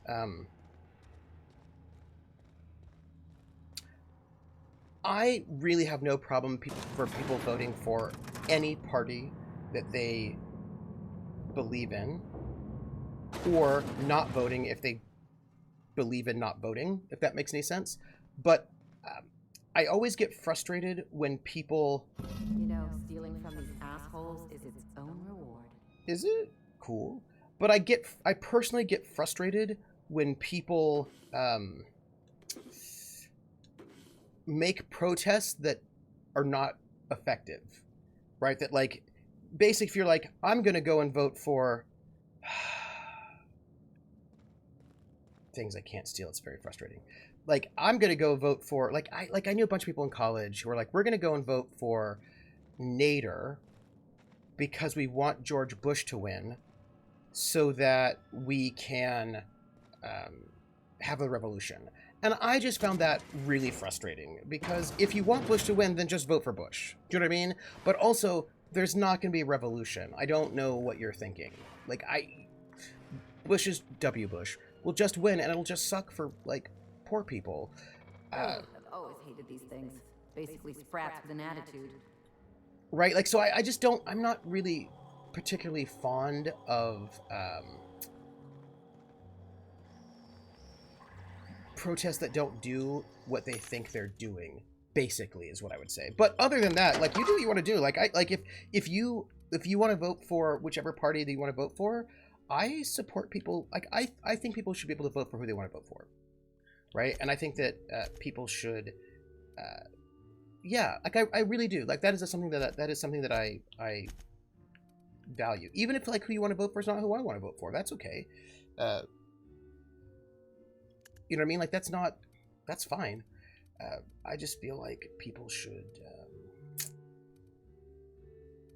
So we're going to sell some things. We don't have a lot of money, and our selling of things is going to be about lowering our encumbrance, but also showing you all in chat that I can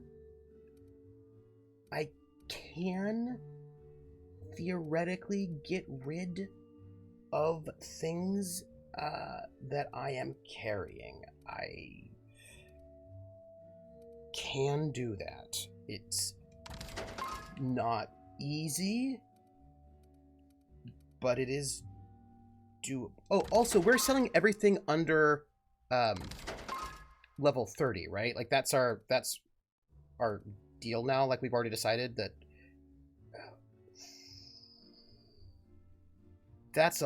we're gonna keep that one because that's heavy damage, so we're gonna keep it.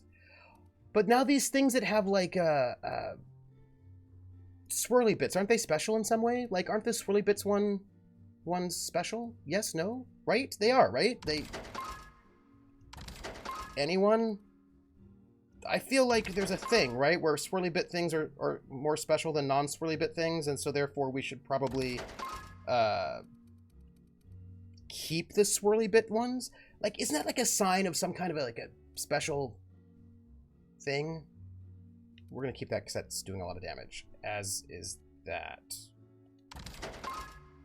Somebody knows, and we're gonna keep one of those.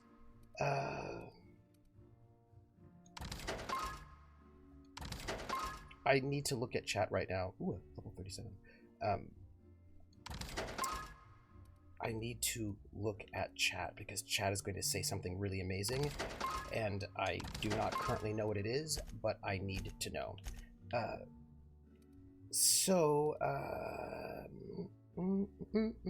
Name. If we have any dupes, we will sell those. Look, I want you to know, I just want you to be proud of me. That's all. I want you as chat to be proud of me for selling things and taking things off of my,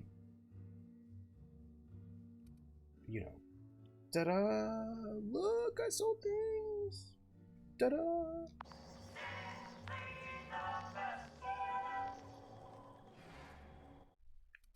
I'll save.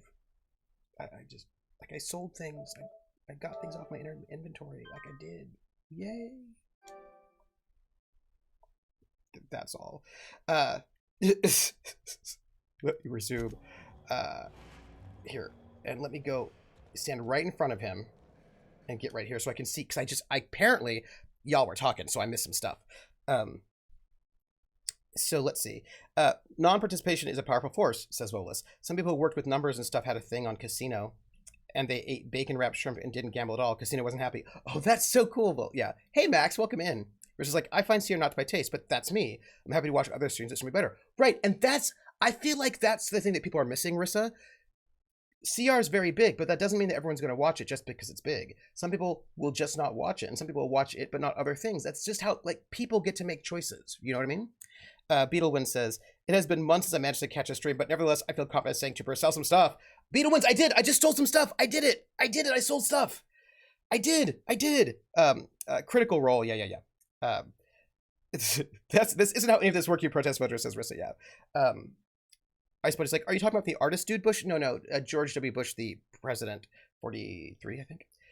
Should have voted for Ralph Nader because Ralph Nader would have been a better president than either of them. See, if they had said to me, right, if they had said to me, I'm voting for Nader because I want Nader to be president, then I'd be like, okay, cool. You know what I mean? Like, that's the thing. If they'd said, oh yeah, no, I really want Nader to be president, then I'd say, great, I'm glad that you voted for Nader, right? You know what I mean? But they were like, oh no, I don't want Nader to be president. I just am voting for Nader so that Bush will win so we can have a revolution. I was like, what do you at least be honest, right? You know what I mean? Yeah. He's a former president, war criminal, but no matter how much he tries to rebrand himself as just a painter. Krellin. Looks like Minecraft 1.19 is out. Bad timing for me. Interesting. Minecraft is the most popular video game ever, apparently, by sales. I suppose I just had to figure out what Bush Trooper was talking about. They kid of some kind of cheaper, but that doesn't. Yeah. Beetlewind says, the problem with American politics is that you only have ever had one president that could do a decent suplex. I suppose that's true. We need more wrestlers. Time of Gift says, with single transferable vote, ranked voting, you can vote for the party you really support and then carry on choosing or not to stop the anyone but option. I think that would be pretty cool. Time of Gifts. Krellin says, Trooper, you need to mouse over the swirly bits thing so I can tell you why they have swirly bits. Oh, okay. I will do that, Krellin. And then you can tell me. Yes. I'm going to do that once I get caught up in chat. Lonku says, oh, I can relate to that. A colleague of mine said she's not going to vote at all because all the parties are not her thing. I said, but then you're going to support the party you dislike the most. It's pure math. The group of non-voters are a big problem in all democracies. That's also true. Stop. This is not effective. No. That commits absolutely no one. Stop saying that. It's a really tricky thing. Voice makers in Sweden with representative cutoff for a party at 4%. So I voted for a non-primary choice if I was worried that they would not make it and affect my faction worse. Oh, interesting. Okay, make election days federal holidays if you vote. I think that making election days federal holidays would be good. Also having absentee ballots for everybody, or voting not in person for everybody. People who don't vote don't get holidays off. Well, that's also true, Krellin. No, Max, people who don't vote don't work in jobs. Yeah. Well, I stream at 3:30 and want to play at 1:19, but our server is still. Oh. Yeah. Hey, do you know what? So I'm in Massachusetts, right? Do you know what I found out? I found out that until COVID, Massachusetts didn't allow absentee voting unless you had like a special exemption. Like you couldn't just go and vote by mail if you wanted to. Like you had to have like a special thing. They basically restricted it. I think they've now opened it up, which is good. But like, I feel like you should be able to vote by mail. Use universal mail voting like Oregon does. Yeah, I agree. Okay, so Krellin, why this is the chrono adaptive outfit? Why is this got swirly bits on it? Do you see what I'm saying? Like, I feel my understanding is that if you have swirly bits, you're unique, and there's only one of you that exists in the world. Is my understanding? I think, right? This is my understanding.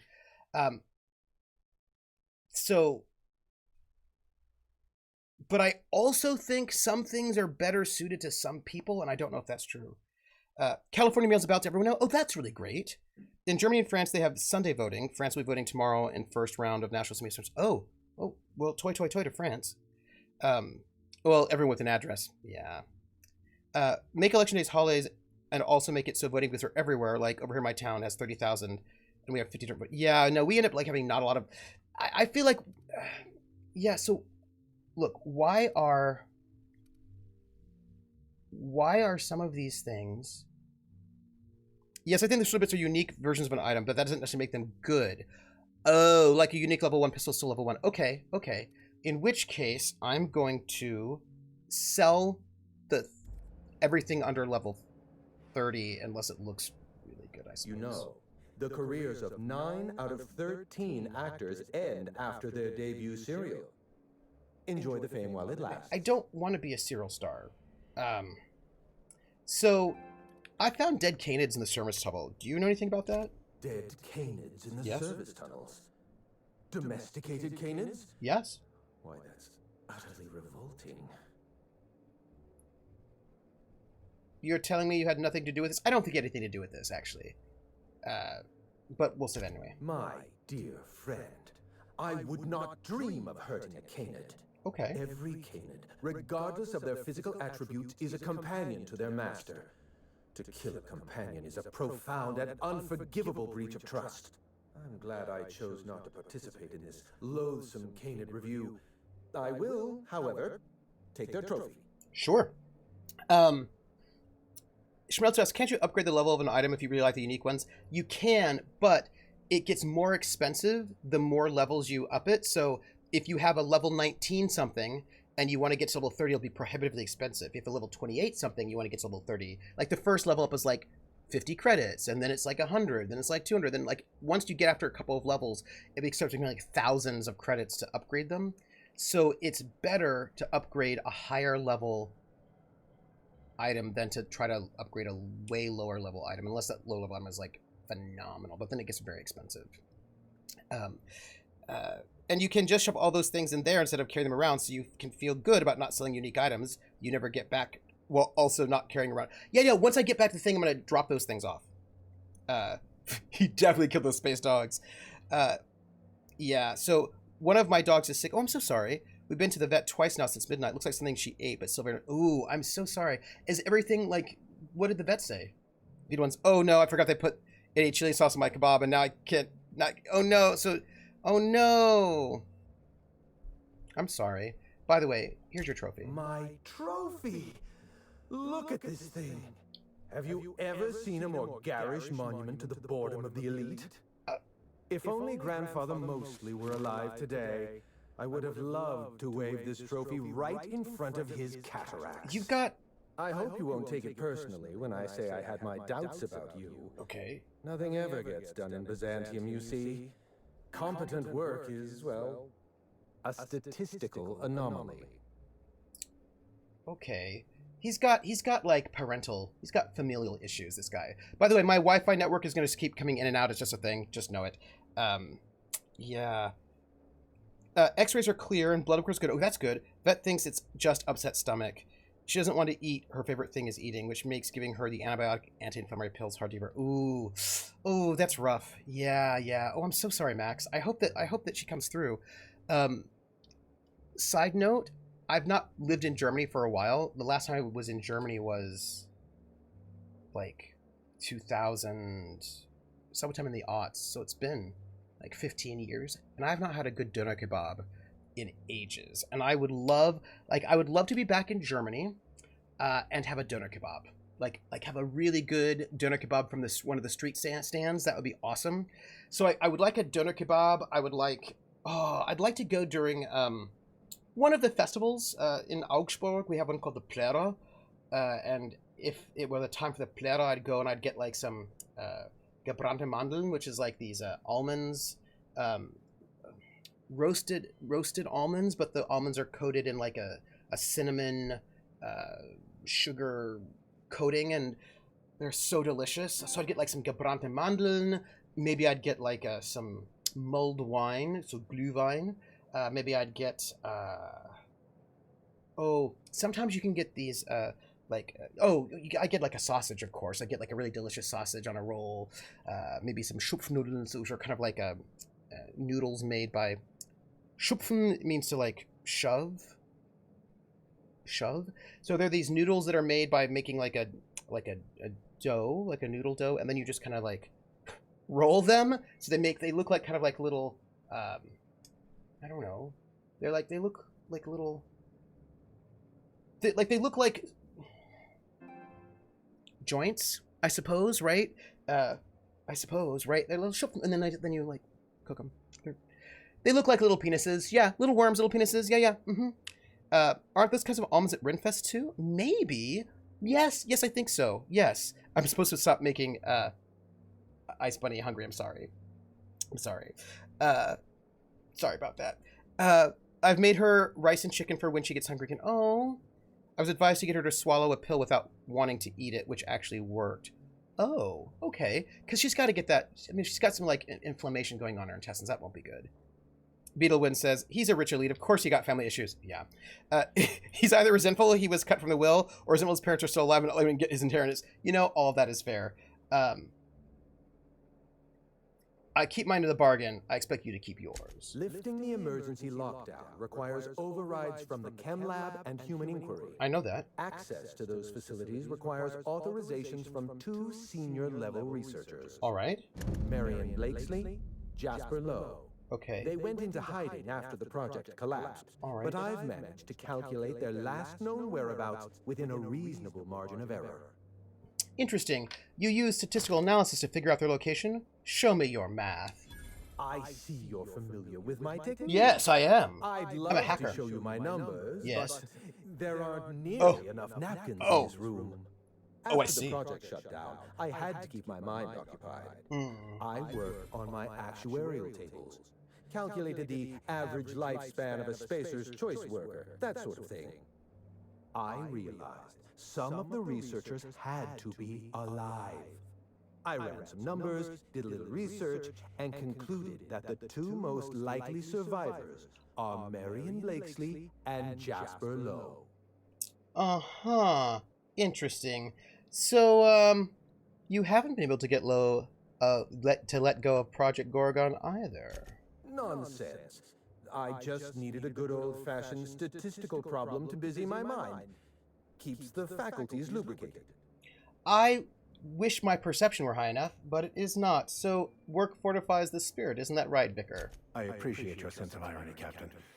Let us not embarrass Mr. Mosley by suggesting he feels responsible for the offense on Gorgon. Is that what I did? I'd appreciate it if you didn't accuse me of altruism. We are, after all, in polite company. Think what you will of my intentions. My calculations are sound. You'll find Marion Blakesley and Jasper Lowe at the enclosed locations. All right. So what about the giant pretzels? Oh, I like giant pretzels. They're good. But, like, I could have a giant pretzel, or I could go and get, like, something super decadent. Do you know what I mean? And I'm probably going to go with something decadent. Gebrannte Mandeln is candy-coated almonds. They're so good. They're very, very good. Well, thanks. I guess I have to make some Schupfnudeln with sauerkraut next week. You know what, Schmelzer? I'm thinking about something right now, and you're making me do it. Pretzels and beer. I don't like beer, though. So here's the thing. Schmelzer, I have never made Schupfnudeln. I make Spätzle all the time. Well, no, I haven't made Spätzle. I made Spätzle when I was in Atlanta, so I haven't made it since I've been back. But I make Spätzle, like I love Käse Spätzle, and Spätzle are like dumpling noodles. They're very, very good. They're delicious. And I was given a special tip from like old German grandma about how to make your Spätzle excellent. And so I love to make Spätzle, but I've never made Schupfnudeln, and maybe I should. Like, maybe I should try to make some. Maybe I should go find a recipe. I've got a cookbook, the Augsburger cookbook. It's a Augsburger cookbook. It's like a cookbook of like specialties from Augsburg. And I wonder if they have Schupfnudeln in there. And because I've never made any Schupfnudeln, and I haven't had them since I was in Germany last. And what if I need some Schupfnudeln in my life?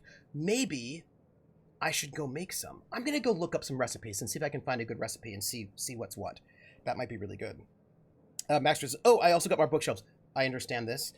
Been trying to get stuff out of the bins and onto them. Shelves hold a lot more than bins. It feels like it does. I actually have some bookshelves in there that I need to finish. So if you notice, there are a bunch of... Actually, you can't see them from this angle. That's fine. There's a bookshelf right there. And above that bookshelf are a bunch of books that are just like sitting out there. And those books, some of them should be there because they're like World War II books for Kolossen, etc. But a bunch of them are academic books that should not be there. So I've got some bookshelves in the other room that I need to finish setting up so that I can move those books out from there into there, giving me space to then move RPG books into here. So like I have some book maneuverings I have to do, is a thing I have to do. Sure, please. Ice Bunny, put the recipe in Food Musings for the German donut. Absolutely. Please do. It's always a lot of work, especially for one person, but definitely worth it. Ooh. Yeah, I should... you know what? I've got some questions about these two research, by the way. I'll tell you what I can. What do we need to know about Marion Blakesley? Dr. Marion Blakesley supervised the Human Inquiry and Auditing Facility. Live subjects, measuring tape and syringes, that sort of thing. Someone sabotaged the facility. Blakesley tendered her resignation and vanished. I'm reasonably certain she's hiding in a maintenance bay on Groundbreaker. Interesting. Beetlewind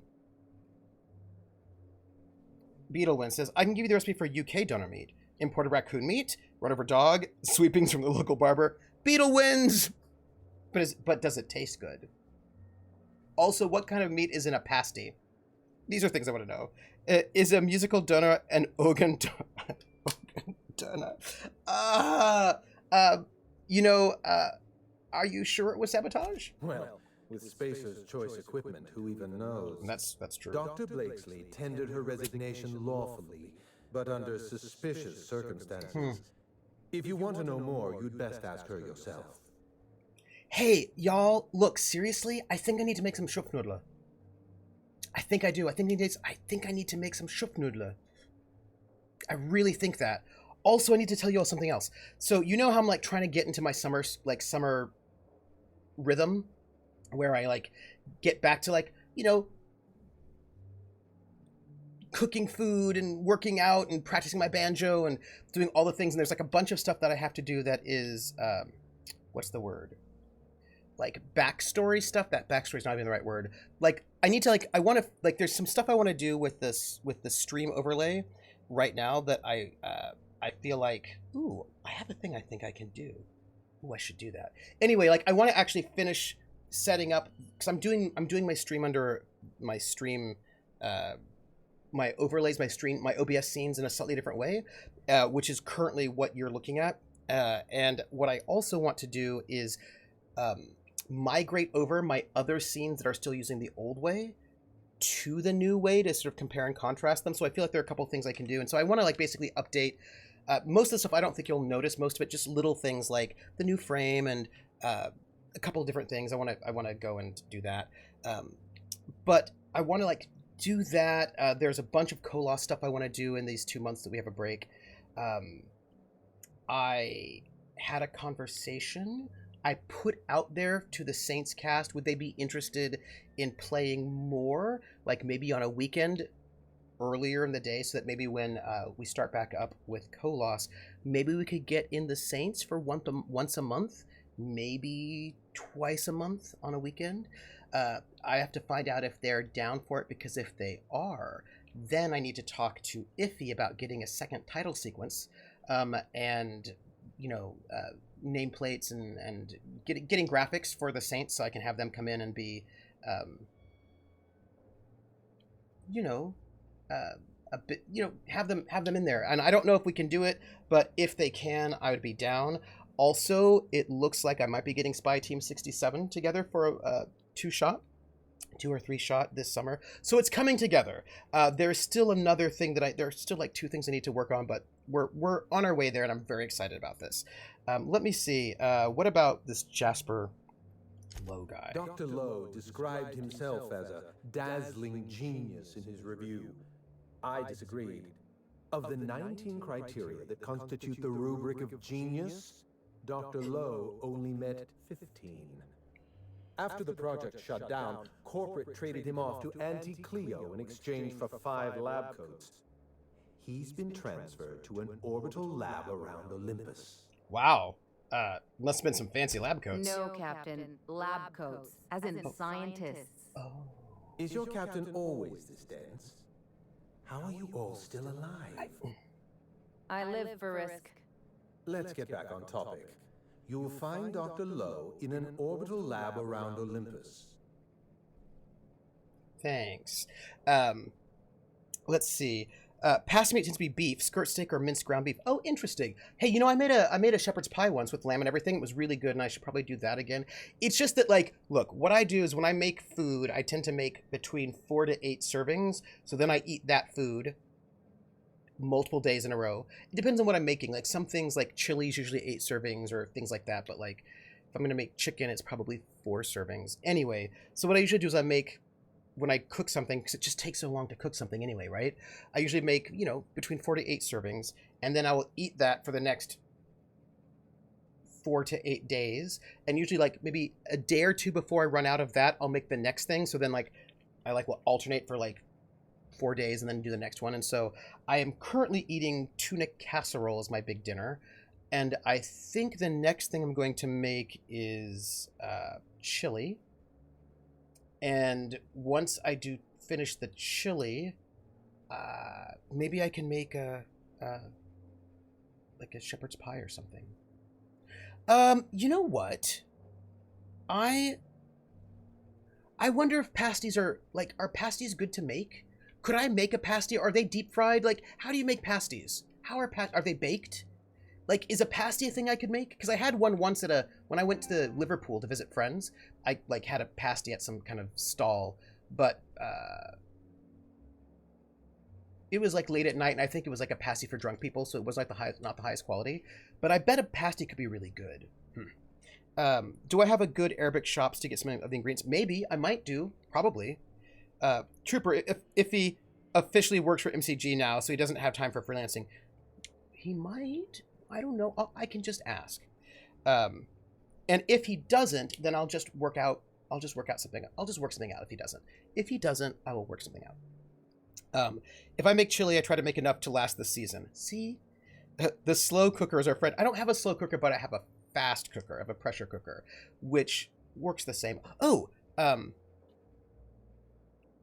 Lindy has a recipe for chicken adobo that she makes in a slow cooker, but she's found a pressure cooker version of it. So I might be making chicken adobo in, like, so currently I'm on tuna. I'm going to switch over to ground beef next. And so then maybe I'll do the chicken next, or pork or lamb. I'll do something. I feel like I need something that involves, you know what? I need a recipe for a pasty and see if I like them. If I can make them. I don't know if I can make them. Maybe I can. Yeah, you baked a pasty in the oven. Oh, if you bake them, that means I could make one, right? So it's like a meat pie, right? Like a pasty. I mean, I find meat pies to be have a bit more sauce or gravy in them, and the pasty didn't have as much gravy in it.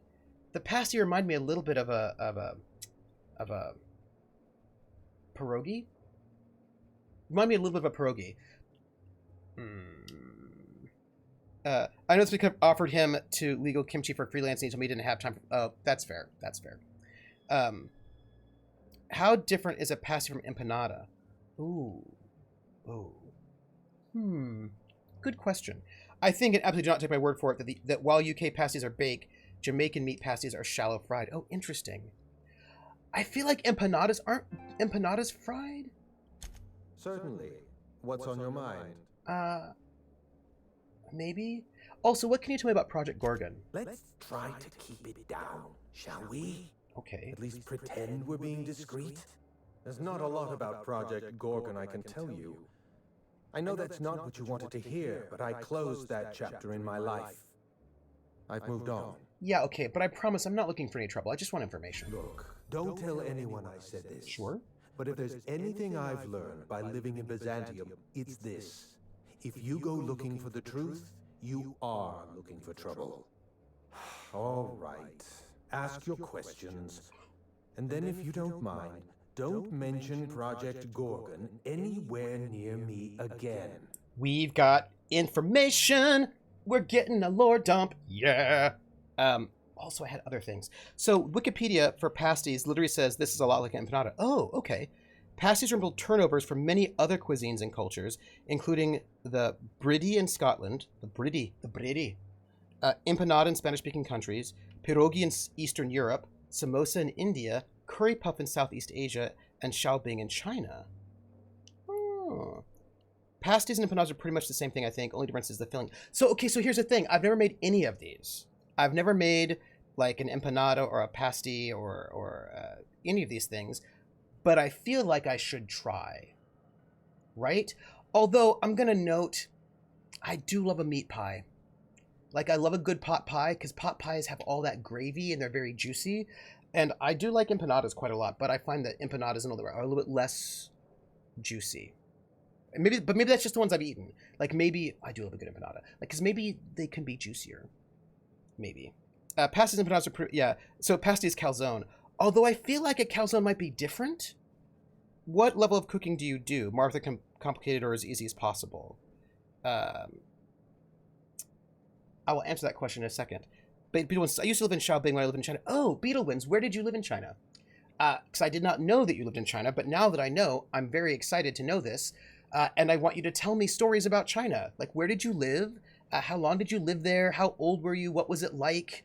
Tell me about music. Like, tell me about, yes, like, when did you live there?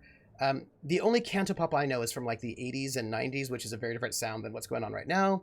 I mean, I know a little bit now, but you know what I mean. So, like, tell us stuff. We want to learn things.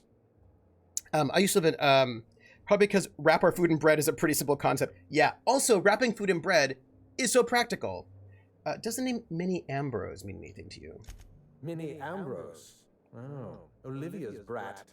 Ambitious, but like the rest of her family, irrelevant. She tried following her mother's example, failed, and if she ever tried again, I couldn't tell you. The name Ambrose doesn't mean anything to me anymore, or to anyone halfway respectable. The Ambroses are, how do I put this politely, obsolete. Why? What happened? A family's name is only as strong as its enterprise. The Musgraves have Rizzos, and the Schuyler's have Auntie Cleo, and so we show those names the respect they deserve. The Ambrose name was associated with Project Gorgon. The project died, and so the Ambrose name died with it. That's just the way the game is played. I'm glad I'm not in your game. Do you know what I mean? Because I'm from the past. Oh, hey! Thoughts. I'll give you a thought. Don't let me forget. Psychic powers. Wait. I'm going to read what you said in chat. You lived in Shenzhen before the pandemic, so like 2015 to 2020? Went on holidays for 10 days, never went back. Oh, wow. However, I have a new job over there starting in September in Guangzhou, which I'm pretty hyped about. Oh, that's so cool. What will the job be? What will you be doing? But yeah, Xiaobing, bao buns, and Rao Jiao Mao are the best street food. What languages do you speak? I mean, I assume you speak Mandarin, but like, do you speak Cantonese? Like, share. Look, here's the thing. I love it when I run into somebody who's been to a country I've never been to, because then I get to learn cool things, and I love that. Like, that's my joy in life. English teacher. Nice, Beetlewins. Nice. I taught English in Germany. That's cool. That is cool. You know what? I actually really enjoyed teaching the English language. I was teaching to adults, right? But I really enjoyed that a lot. I thought it was... I enjoyed that. I find... there's just something very immediate. Look, I love teaching critical thinking and all of these sort of other things that I teach. I love them very much. But oftentimes, I do not get to see the results of my teaching until years later.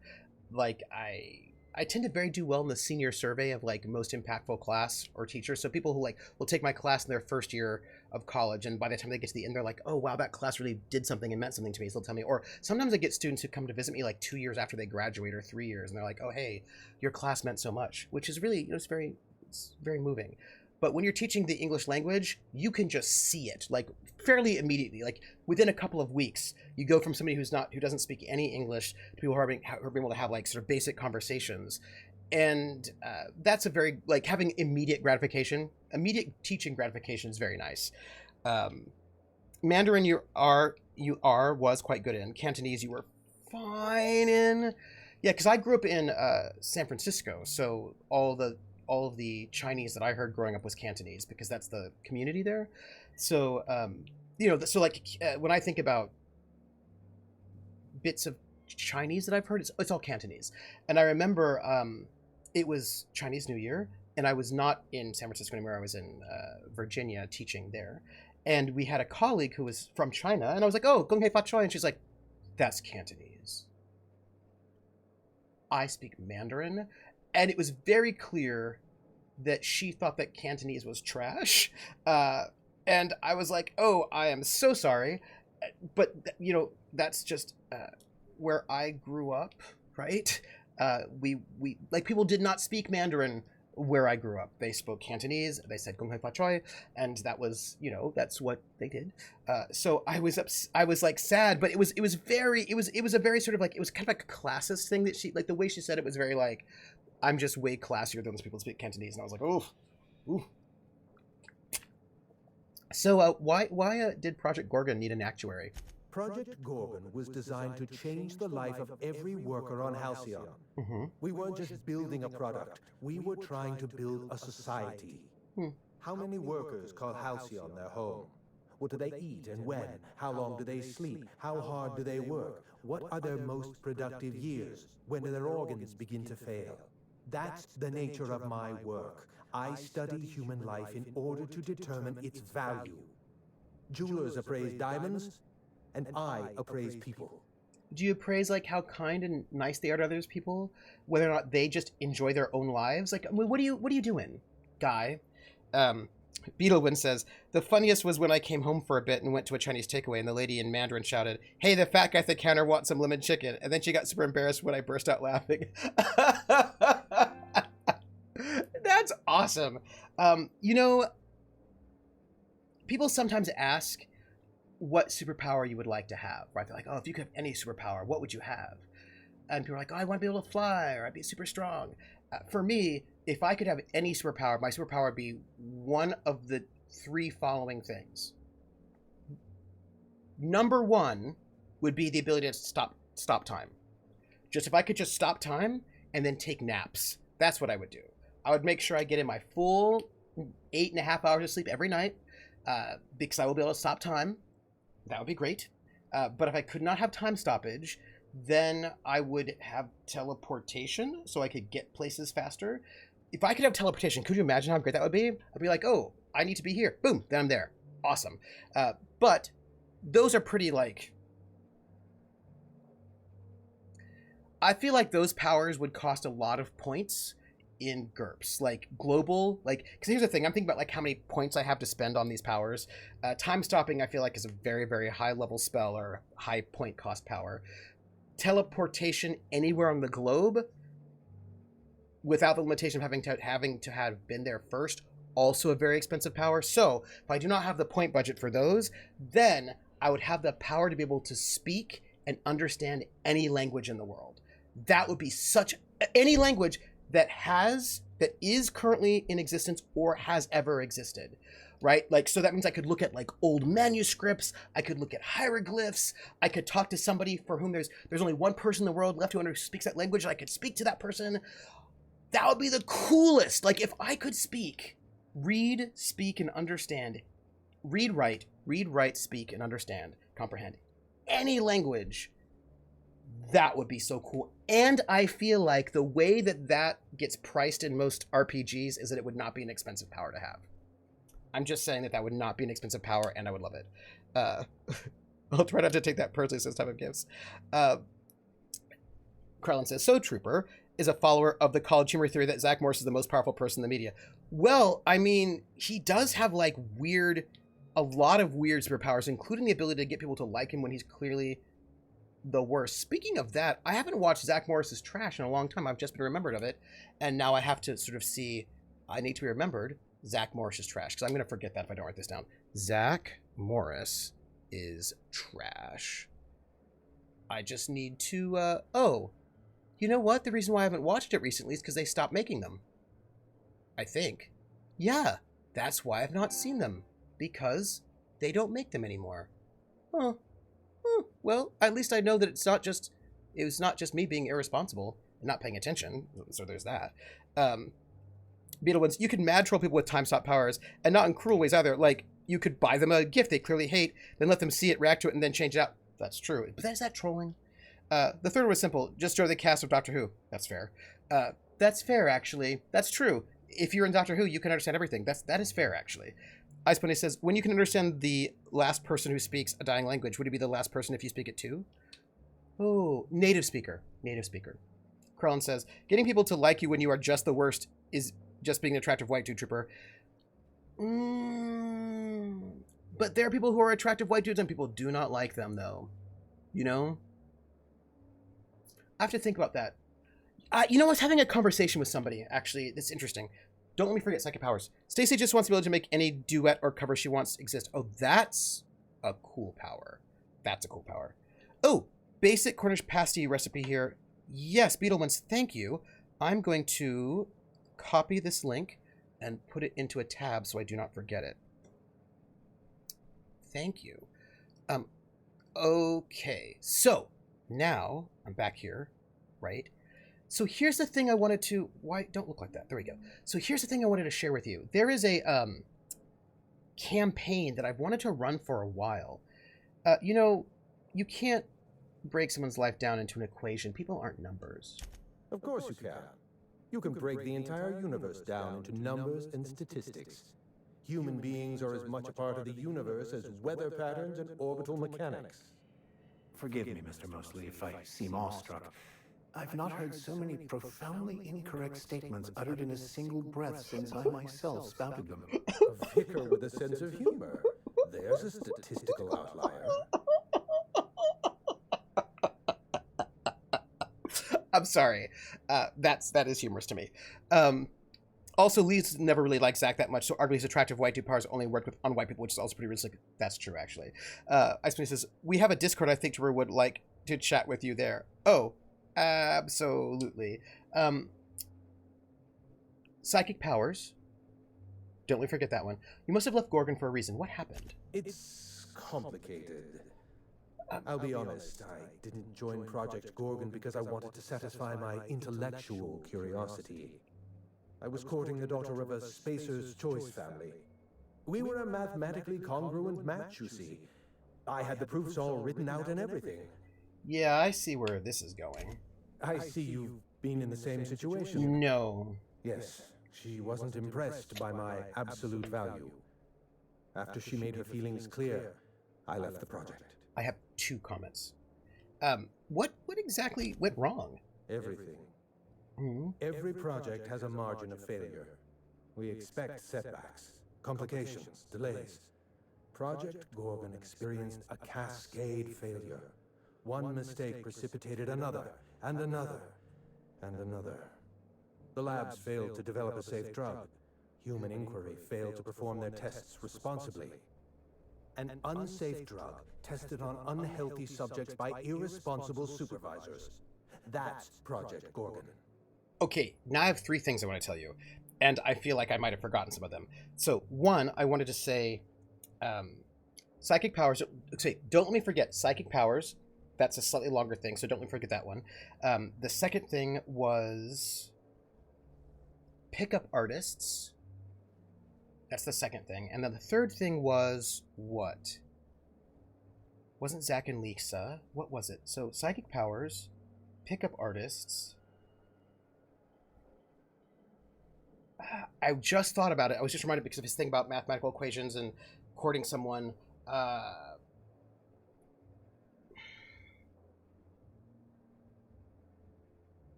lost it. Something's... Yeah, okay. Psychic powers, pickup artists, something with a P. I had it for like a moment and then I lost it, but I will get it back. It was really close to something really short that I just wanted to share with you. Ooh, I can't remember. Okay, look. So, pickup artists. I was talking to somebody about pickup artists, and they're like, penguin bars? Maybe? Maybe? And they were saying, oh, you know, pickup artistry is so terrible because, you know, it basically uses psychological warfare to trick women into dating you, and, like, basically it's brainwashing and all that, right? It might be pasties. It might be pasties.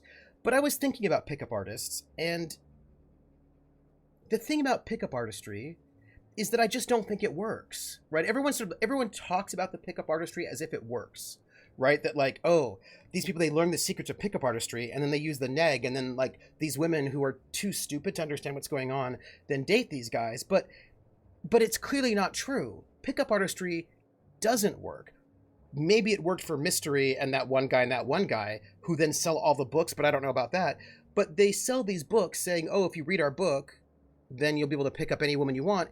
And that clearly isn't true, because if that were true, I think this is probably related to Zach Morris in some way. We would not have all these incels who are complaining, because most of those incels are former pickup artists who tried pickup artistry and it failed, because I just don't think it works. I just want to say that I do not think people are as stupid as people like to say. That's all I want to say. I actually think that people are I actually, first of all, I do like human beings as a general rule, conceptually at least, right? I just think that we sometimes assume things are way more effective than I think they actually are. And I mean that for just a lot of things.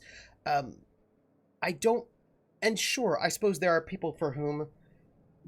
women for whom the pickup artistry stuff will work, just in the same way that there are men for whom the kind of advice women were given in Cosmo to snag a man would work as well. But generally speaking, I just don't think those things necessarily work the way that people say they do. So I just wanted to sort of put out there that I am not...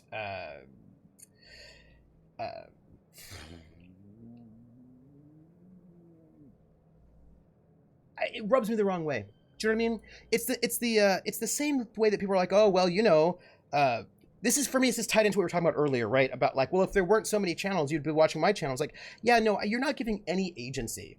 like there's a kind of like a way that sometimes people want to deny agency in people who make choices that aren't the choices they would make, right? Like, oh, well, you chose to play D&D because you don't know that my game exists, or because you're too ignorant to understand that they're better. Like, there's a lot of this kind of like thing that like, oh, you've been fooled by marketing.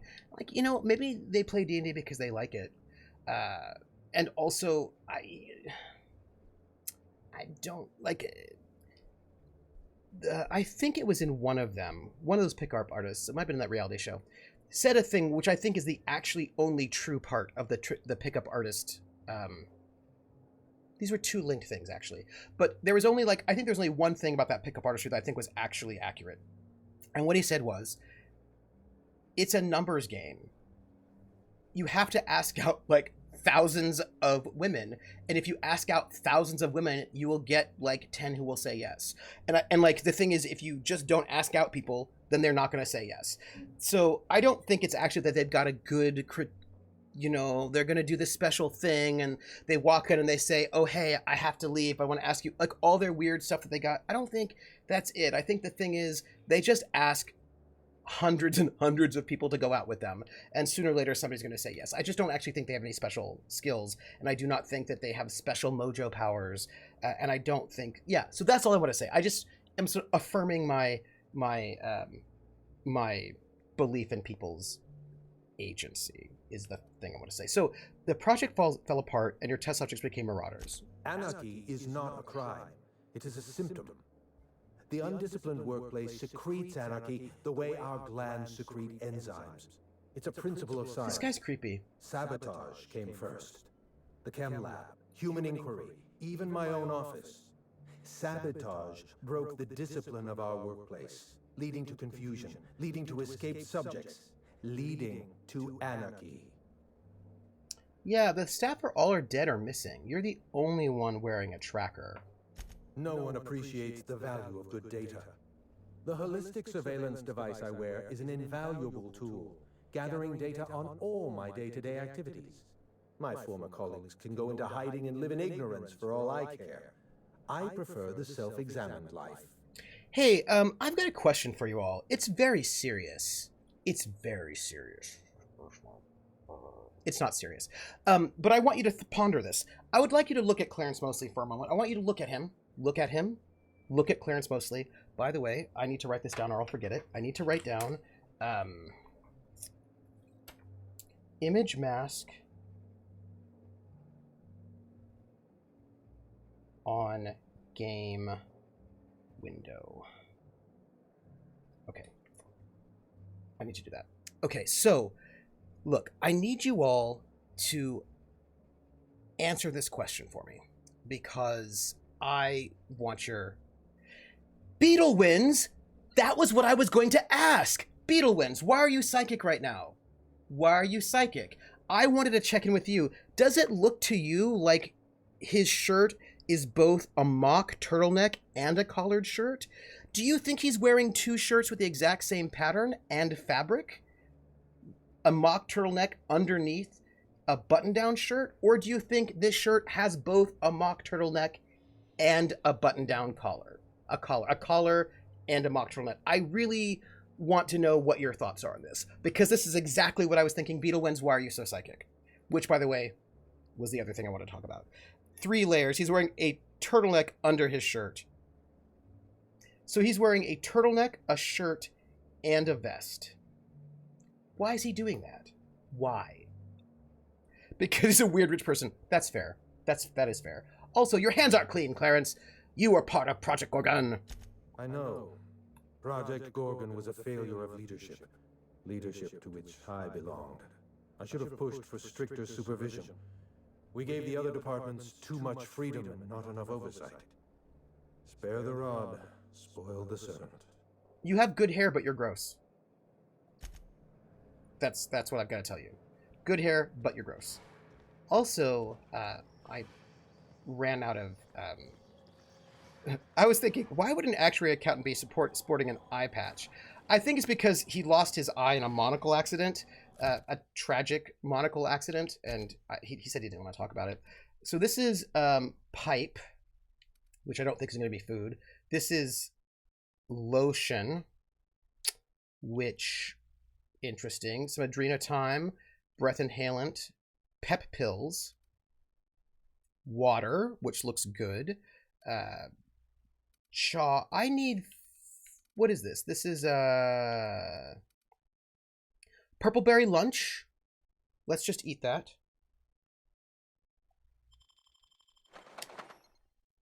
Awesome. And then we'll talk to her. And what I tell you about the psychic powers? I've got a lot on my mind right now. Our trophy's gone missing, but I can't file an investigation because what we're doing here is technically illegal. Oh, interesting. Weird. Beetleman says, I'm going to suggest world building. It is a callback to when people in the colonies all wear the same tight-fitting jumpsuit, and all their fashion has that as a basis. Oh, interesting. She's also wearing a mock turtleneck under her vest. Interesting. Yeah. I'm thinking you might need that eye when you get back to whatever Project Gorgon's. I think so, too. Asmi says, that was a thing, turtleneck with a bib situation so your neck and shoulders stay warm. That would also explain the vest to keep the lower back warm. Yeah, and she's also wearing a double collar. Yeah, I think this is the case. Don't look so cross. Those canids were put down mercifully. No, they weren't. Not every canid is suited to the intense competition of our review. Some few canids display flaws that cannot be redeemed. A limp, walleye, poor coloration. So you kill them? Mercifully. Anyway, listen.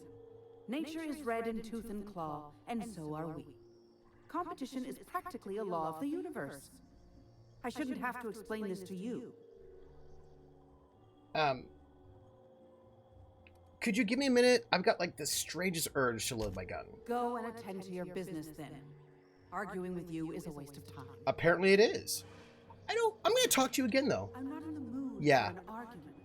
I thought I'd made that clear. Yeah, you know what? You are a piece of work. None of that. We're going to go. We're leaving. We're out of here. We don't have anything to say to these people anymore. We should probably just steal all their alcohol, though. No, I'm not going to do it. I'm not going to give them the satisfaction. That's it. Thank you for participating in our confidentiality. No, I don't want to talk to you anymore. That's it. I'm going. You're ridiculous.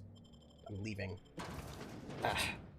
It is. It's like rich people under clothing armor. Yeah. So, psychic powers.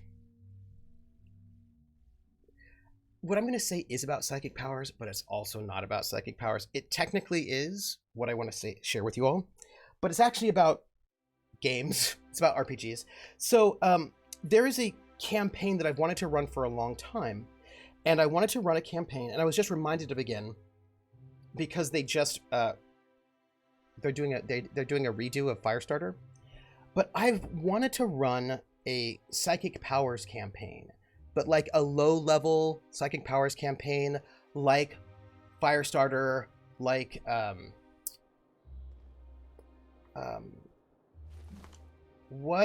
movie, the movie that I'm thinking about, Scanners. That's the one. By the way, hold on. Before we do anything, let me just see if there's anything Speak to Sophia. We should probably, while we're in Byzantium, we should probably speak with Sophia while we're here. Just because it feels to me like that seems to be like a smart thing to do. And yes, let's just, while we're here, like we're here anyway, we might as well. Where are we though? Where are we? All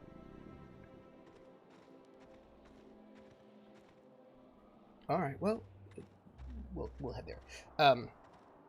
Scanners. Oh, Beetle wins. Beetle wins. Thank you for the 30-minute warning, Rissa. How many books are they making? So what about a real low-power game? Like you have the ability to always know where NPCs have left their keys. No, I kind of mean like so Scanners was a sci-fi film from the 80s, early 80s, I think, with Michael Ironsides in it. And it's about people who'd been experimented on by the government, and they all got like some kind of psychic power. But then the government was trying to like chase them down and all of that. So it was, I've got 30 minutes, Ice Bunny. So the idea of like you basically being regular people with some kind of like, some person has like pyrokinesis, some person has, you know, like one kind of psychic power, but like you're otherwise not particularly like, you're not super heroic or anything, and like you're on the run and all that. Like a really kind of gritty sort of psychic power game. 1981. And the thing is about all of this that I've long wanted to run this game, and now the fact that they're doing a new, not what I wanted, that they're doing a new Firestar reminded me about it again. And I was like, oh yeah, I want to run that. But like, and I know that people would. So here's my point, by the way, about powers. My point is, oh, Scanners. I want to watch Scanners again. Active quest. Active quest. So I think who we're looking for is somehow here, is in this area, right? Somewhere? Well, let's see what we can see. I think we might just have to go through here, perhaps, to... I don't know. Scanner's like one of those deeply scuzzy movies that feels like it could only been made between 77 and 82. Yes, indeed. Yes, indeed. Oops, that's not what I wanted. Sorry. We have to go back up again. So, but here's the thing about this campaign. This is when I talk about, like, systems, right? I knew I wanted to run this game when I was reading GURPS psionic powers. Because the GURPS system really just, and the way that powers are done there, psychic powers, it really invokes that feeling really, really well.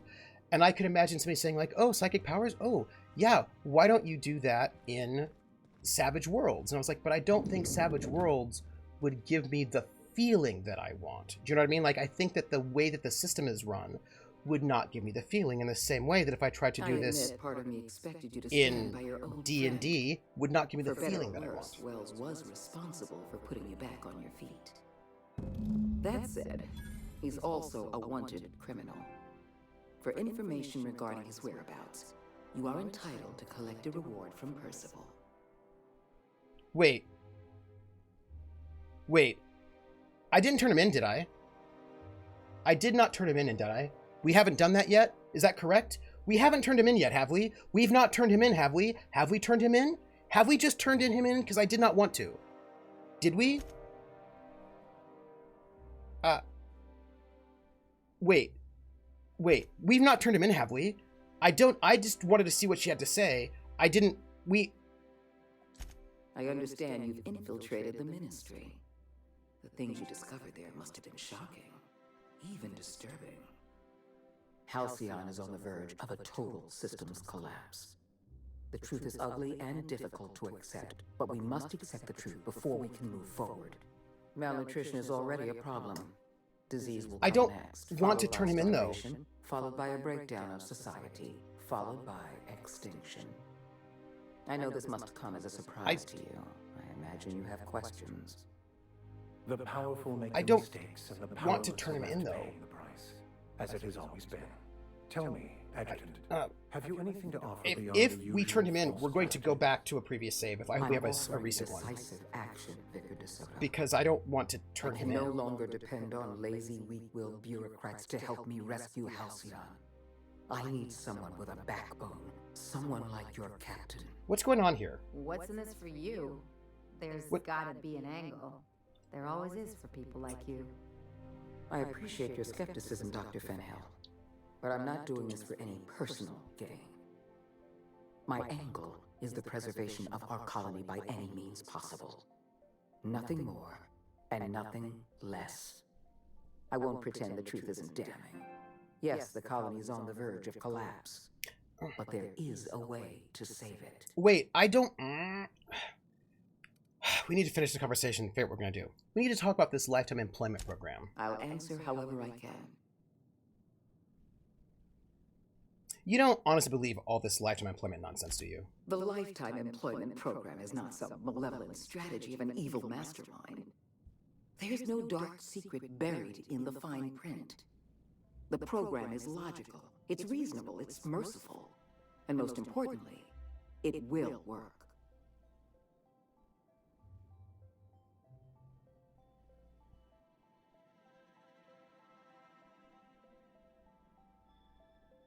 This isn't the only way to save Halcyon. Wells has a plan. Phineas Wells does not have a plan. No, he does. An obsession. He is obsessed with reviving the Hope's colonists, no matter the cost. Halcyon is already starving. We can't possibly introduce tens of thousands of new colonists into the system. Help me execute the lifetime employment program, and you will have earned a place of honor in Byzantium. You will live in comfort and want for nothing. I do not like this.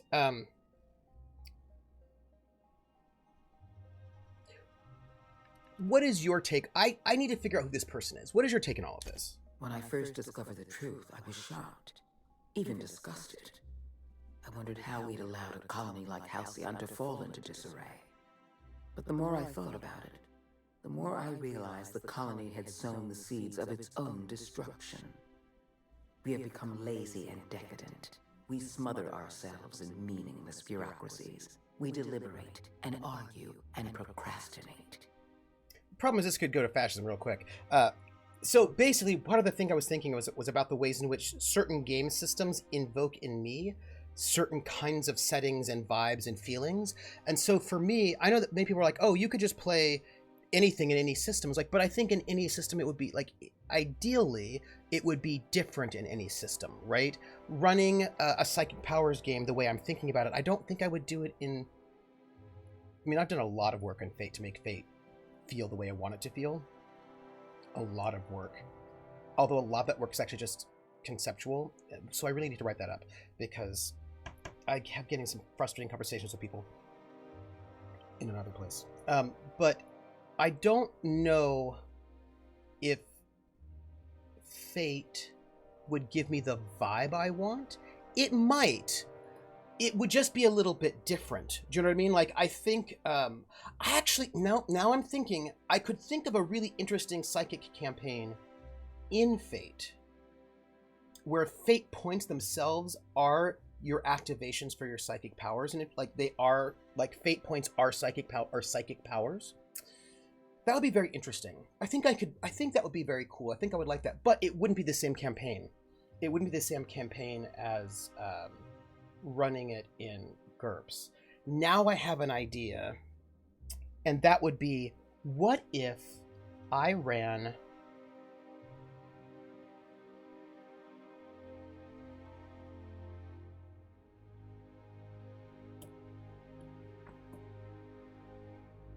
I have an idea, and the idea is taking the same concept, like supers on the run from the government, and run a couple of short shots in different campaign systems to see how the vibe is different from system to system. I think that could be very cool. I'm gonna write this down.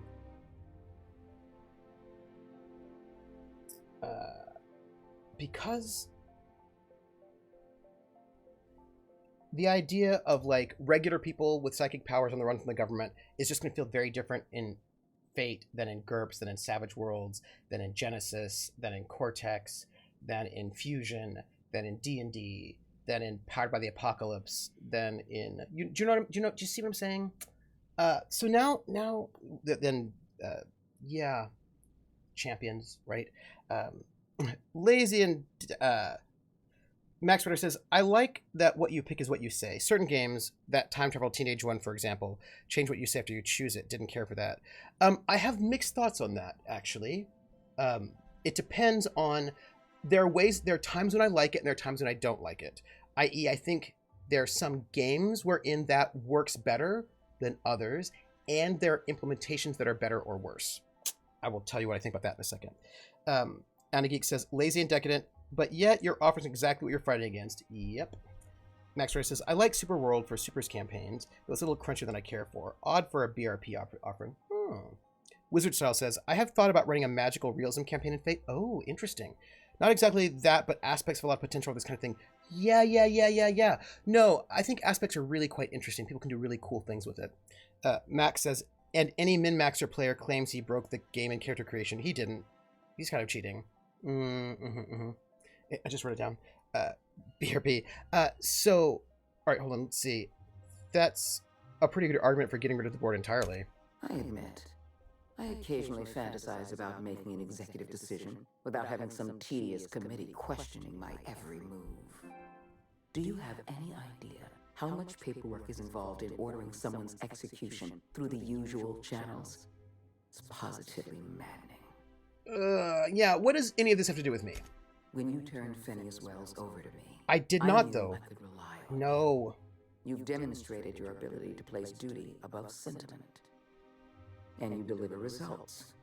That quality alone is enough to separate you from the board's army of indecisive bureaucrats. Yeah, we have to go back to an earlier save, because I did not intend to turn over Phineas at all. You don't have to like at all. Captain. So we have to go back. I do not normally do this. Willing to work with me. I can't save this colony alone. Yeah, no, we have to just get. To talk about we have to get out of here. I don't want to talk to you. Meddling, I don't want to talk to you. Power. Operations have ground to a halt. You've left us with a useless town draining our resources. Edgewater needs to go. I want you to wipe the town out. No, I did not. No survivors. I get that your board types No. are all about efficiency. Hey, Clockwork. The New World of Darkness has a book, Second Sight, which offers rules for mortals with sight. Ooh, that'd be another one to do as well. From the colony. I'd expect you to understand, Ooh. Dr. Finhill. I cannot condone this plan. Wanton, senseless destruction of life is never the solution. I don't need you to approve of my plan, Vicar. I need you to get it done. Now is not the time for half measures, Captain. Yeah, no. Look, also, no. I pressed the wrong button. No. I can't even get out of this conversation. We are going to load the game because none of this is what I wanted. When was the last time? We did 301 is our last. Yeah, no, none of this. This was none of this. None of this. None of it. None of it. Luckily, we have an autosave. We have an autosave. I don't know where it autosaved us. But look, I'm not a person who, like, if I make a choice in a game, I usually live with it. I'm like, I made this choice, I live with it. But that was not an actual choice, so I'm not doing that. None of that. None of it. None of it.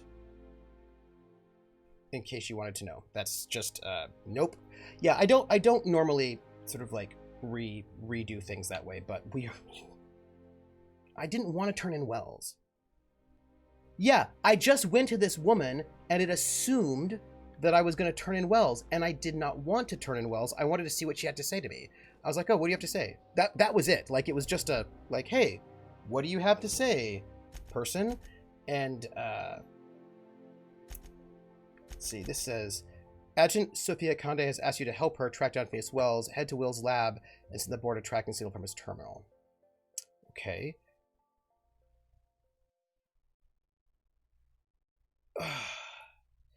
So it definitely helps when the choice is made by your brains of your hands. Right, so look, it's okay, hold on. Find Wells' communication terminal and send a tracking signal to Sophia Conde. Dennis mentioned you can send a corrupted track signal to buy him some time, which I did. So wait, hold on. Wait a minute. Wait. Hold on a second. Wait a minute. We need to rethink about this. We need to discuss this, everybody. I think I sent in a fake tracking signal. Right? Which means I think I didn't turn him in. Yes, I think I put in a fake tracking signal. So I think I didn't turn him in. Yeah, but he told me to put in a fake signal, so I think it's okay, right?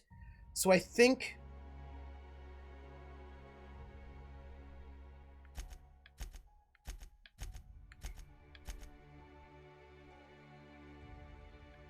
Y'all, I'm supposed to go back to Phineas to rendezvous with him to make our next move, and I should talk to her, but I don't think I actually turned him in. What do we do? I mean, we are currently here. Do we actually talk to her?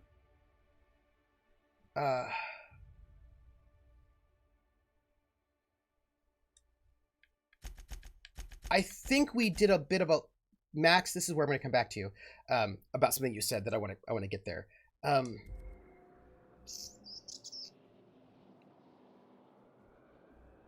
I am a little yes.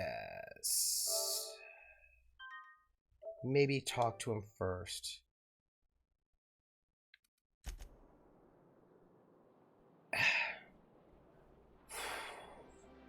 I am pretty... It has been a long time.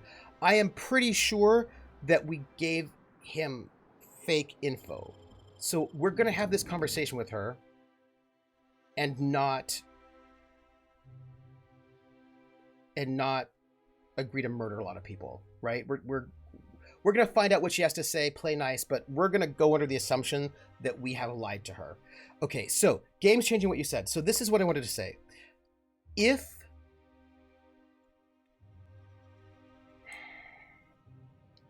How do I put this? In the time-changing game, Life is Strange, it wasn't as bothersome to me because I wasn't playing as myself.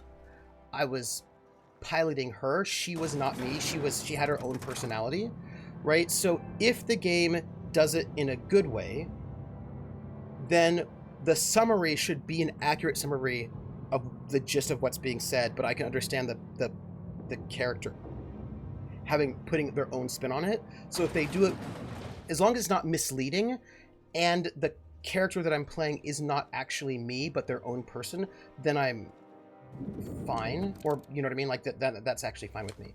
But in this game, I'm playing a character that I built. And this character is a hacker and a bartender, and I do not want to be misled about what I would say with this character, if that makes any sense, right? So for me, it depends on... That said, he's also a wanted criminal. For information regarding his whereabouts, you are entitled to collect a reward from Percival. Yes. I feel like in Life is Strange, they sometimes change the entire meaning, which I don't like, right? Yes. So like for me, if I'm playing a character that I have built and that I know my personality, then I want the words that are said on the screen to be what is said, because I do not want there to be any kind of mixingness. If the person's a different person, then it's okay for there to be a summary, although I do not want it to be misleading, right? Tickety-tockety, click that clockety. I will say this, though. There is something that really frustrates me about games like this that I would like, that I think Alpha Protocol did, which I love them for, but I think some other ones didn't. I want to be able to lie. Like, sometimes they don't let you lie. Like, they could be like, I'm the evil villain, will you work with me? And you have the choice, yes, I'll work with you, or no, I won't work with you. And here's the thing. have you ever seen a movie where somebody's like, hey, you're a bad guy, I'm going to go and call the police once I leave here? And that's a dumb thing to say, because that person then usually kills that person. Like, the minute you're like, I can't believe you're doing this, evil person, I'm going to tell the police, then that person kills that person in the movie every single time. So I'm playing a game, and the bad guy's like, I'm going to do this evil thing. What do you think about that? And my choice is, you're evil, I'm going to go and defeat you. Or like, that sounds great. Like, oftentimes I'm playing a character who's a rogue who would say neither one of those things. Sincerely. Would probably say something like, what a great idea. Tell me more about your plan. I'm totally on board, but would be lying. And so often the games don't give me the ability to pretend like I'm playing, like to play along but not really mean it. And that was really frustrating to me. And there's sometimes when it seems like that's what they're giving me the choice for, but then they actually assume that I mean it for real, and that's not what I mean. The signal you sent us is experiencing some interference. My agents will need time to isolate the problem. We're going to monitor Wells until we're ready to make a move. Oh, good. I asked you here. Good. They don't have him yet, so we're good. I understand you've infiltrated the ministry. The things you discovered there must have been shocking, even disturbing. Halcyon is on the verge of a total systems collapse. The truth is ugly and difficult to accept, but we must accept the truth before we can move forward. Malnutrition is already a problem. Disease will come next, followed by starvation, followed by a breakdown of society, followed by extinction. Awkward. I know this must come as a surprise to you. I imagine you have questions. What's in this for you? Sometimes in live streams, what they have you say is cooler than what the summary is, and still on task. But a few times it seems to be different. Yeah, and I feel like that's actually a bad manifestation of that system. My angle is the preservation of our colony. I still feel a little bit superior in these kinds of games. I always will. In this aspect, yes. Chrome says you're never going to have all the options you want to be. That is true. As it has always been. Tell me, Adjutant, have you anything to offer beyond the usual false platitudes? But Max says they assume you mean it for real and it all goes horribly wrong. Yes. 10 minutes. I see it. I see it. No longer depend. Not until they get actual AIs to run the games, at least. And Chrome says, but if a game is made to let you lie, it will clearly spell out that it's a lie. You should not assume that text is meant sarcastic unless it says sarcasm. Yes, this is true. I won't pretend this is true, Chrome. Yes, the colony is on the verge of we need to talk about this thing here. I'll answer however I can. Yeah, come on now, right? The lifetime employment program is not. It's just that sometimes they give you, like, I would like 3 choices, generally speaking. Sometimes there are only 2 choices that make sense, but I generally want 3 choices because it will work. This isn't the only way to save Halcyon. Wells has a plan. Does not have a because plan. Sometimes there's like the good guy and the bad guy option, he is obsessed with reviving and I don't want to take the bad guy option because I don't think my character would do that, but also the good guy option is stupid. Like, it is not a good option. Like, telling the bad guy that you're going to turn them in when you walk out the door is not a good thing to do. Some kind of other option. Like, I just sometimes want a third option. And that's all. To place of honor in Byzantium. It is a nice uniform. You will live in comfort and want for nothing. I don't like any of these things. So what is your take on all this? When I first discovered the truth, I was shocked. Yeah. So I'm just saying that I dislike it when they push you into only 2 options, but the more I thought, none of which actually make any sense. Do you know what I mean? Like, I want a little bit more nuance or a little bit. I mean, look. We have become lazy That's all. and decadent. We smother our Does Riding Hood count? Red Riding Hood count as DoorDash delivery service person? And do the villagers or franchise who hired her broke child labor laws? Well, I would say that Little Red Riding Hood is old enough in time that they did not break child labor laws because we didn't have them yet. It was totally fine for children to work, also in mines. So I would say, right, I would say no, it does not break child labor laws because no child labor laws. Does it count as DoorDash? I think not, because she only, as far as we know, gave food to her grandmother and nobody else. So let's just go with, That's not the kind of language I expect from a chairman's own adjutant. By the way, see, that's a nice middle ground comment, right? I've Where served the I'm board fishing long out more enough to information. understand its weaknesses. Running a colony requires swift and decisive action. The board is slow, ponderous, and prone to squabbling. That's why I'm relying on you. You deliver results without the paperwork. Interesting. Max is like, yes, I get that. Only two options, either which makes sense. Hate that, yeah. Krillin says, you know that you're a weird video gamer, right, Trooper? Because your gamer is actually the TTRP chamber they stole from us. Yeah. It's true, Krillin. It's true. Yeah. It is true. I do get that. Yeah. I do. I have thoughts about that. I don't know if they're fully formed yet, though. Max says, I also hate when you enter an area and there's a cutscene that puts you in a terrible position. See, like, yeah.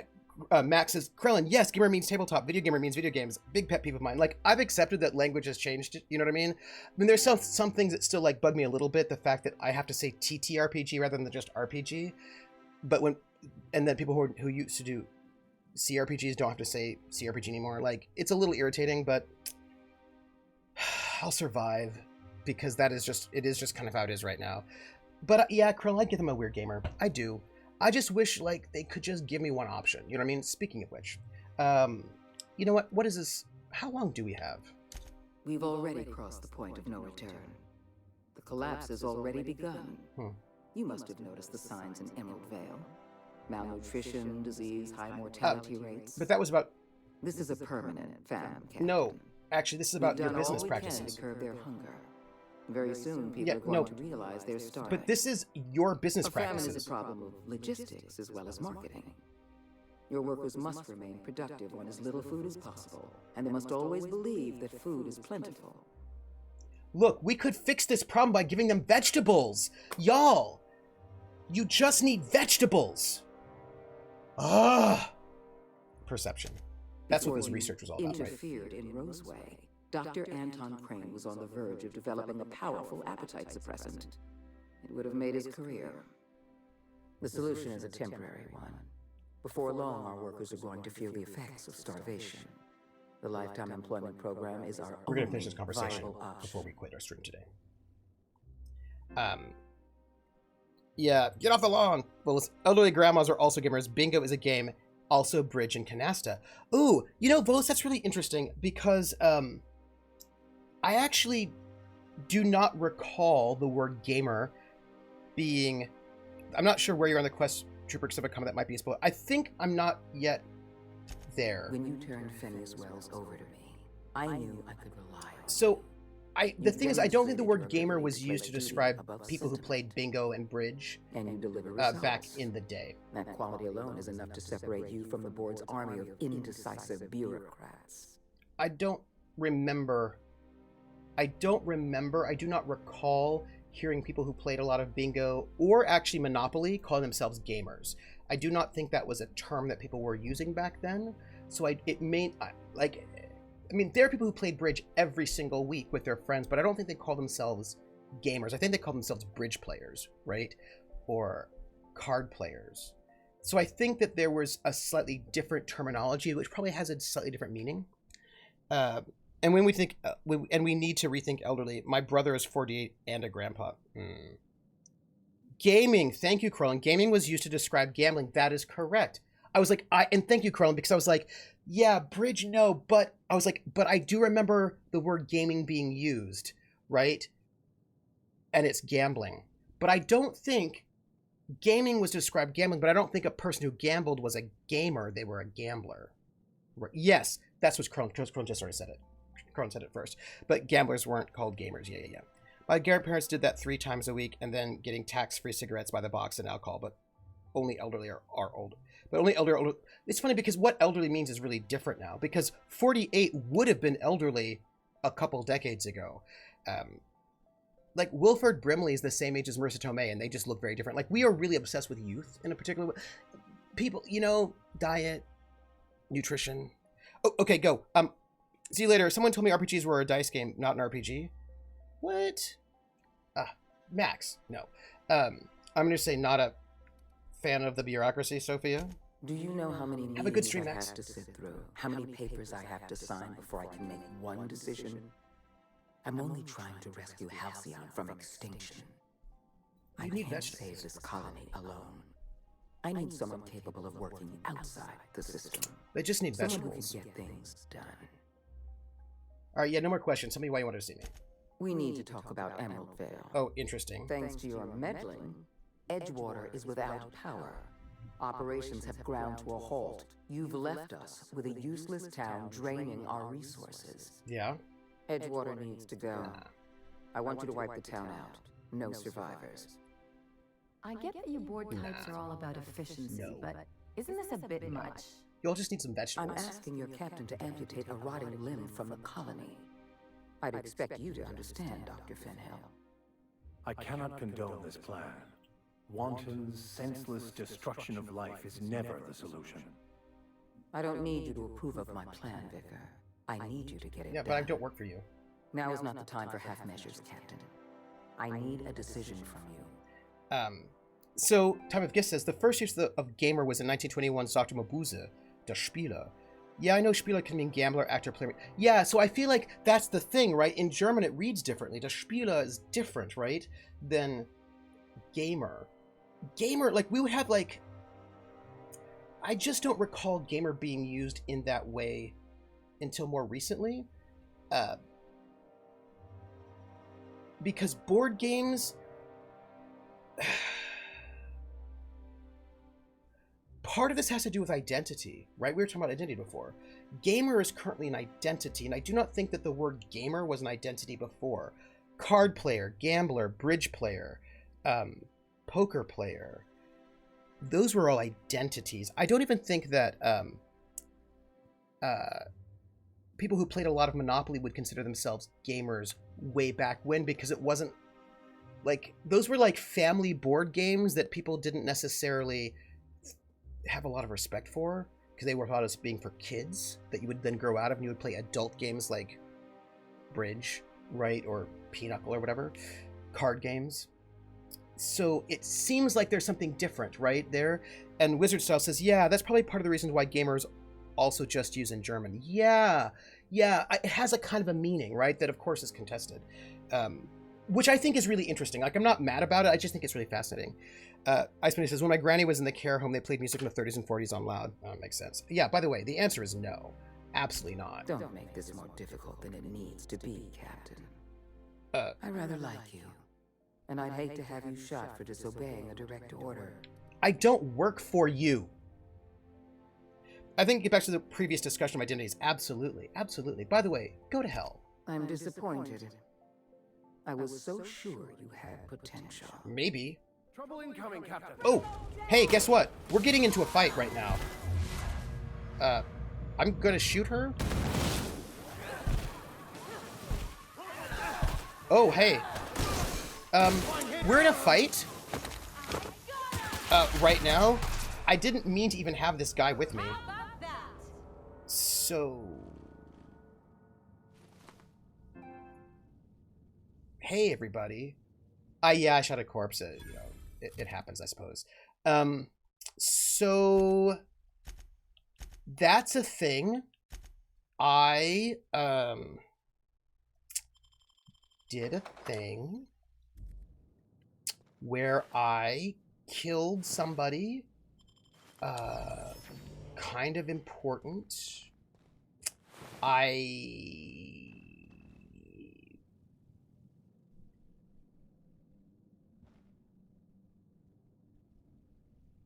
Yeah, Jez, yeah, it's true. Jez just stood there dumbfounded, being like, wait, what? And then there was just like a lot of murder.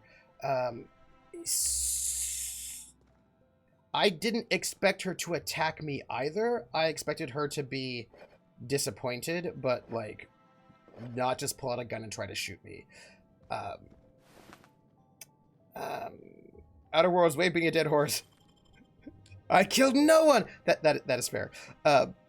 I don't think the former Deputy Prime Minister, Rab Robin Austin Butler, who invented a new style of bidding in bridge, might appreciate being called a gamer. Oh, interesting.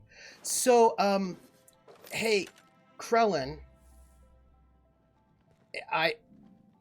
Did I pass the part of the plot that you were talking about, or did I not? Look, I wasn't going to... Because we just had this whole conversation about how games do not let you prevaricate. Like, if you say it, you mean it. And I clearly did not mean I was just not going to kill those people in Edgewater. I don't know if I could have gotten out of that situation through deception, which I would have done if I could have, but yeah. There's something about farming here that I don't know if you know yet. Oh. I don't know. I knew that they were farming, though, and, like, I was like, hey, they seem to be doing their thing. There may be a thing about... We're going to get into a big fight, everybody. I didn't mean to have the vicar with me for this, because, well... Here we go, everybody. Hi. Here, let's do this. Let's do this. You know what I kind of wish? I kind of wish I had a... Oh, wrong button. Cool. I wish I had a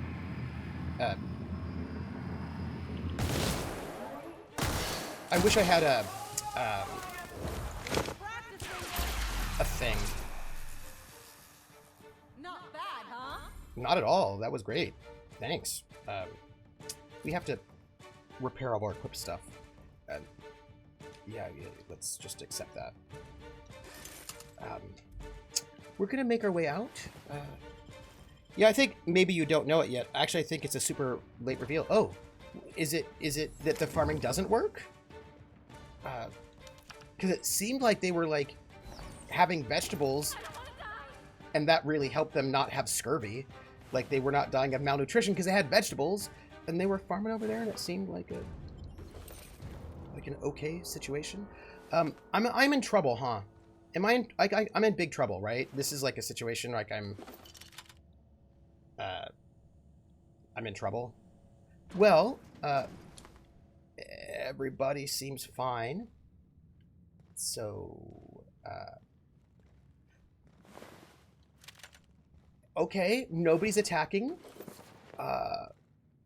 Everybody's hanging out. There was a huge gun battle here, just like in the Matrix, and everyone seems to be okay. So great. Let's sure. Hey everyone. I would like to get to my ship right now. I want to talk to all of my crew members and to see how they're feeling about this. I did not... Oh, okay. Well, I didn't want... Oh, I wish she hadn't tried to murder me. Thank you. We're gonna get back to our ship and...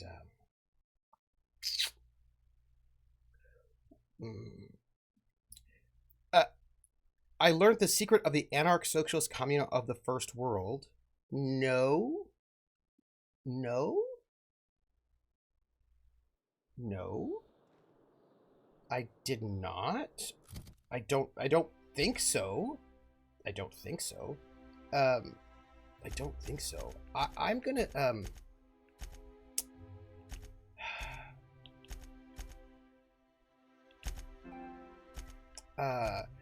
Iconoclast Marauder Spacer. I don't know if I have in my inventory the stuff that will do that. So this is, how do we know?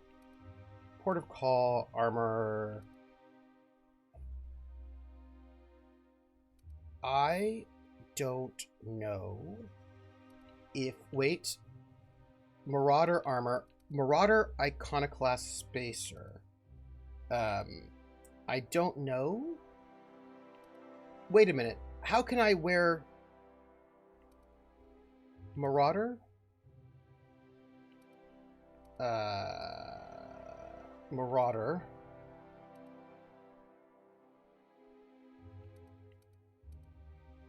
Iconoclast.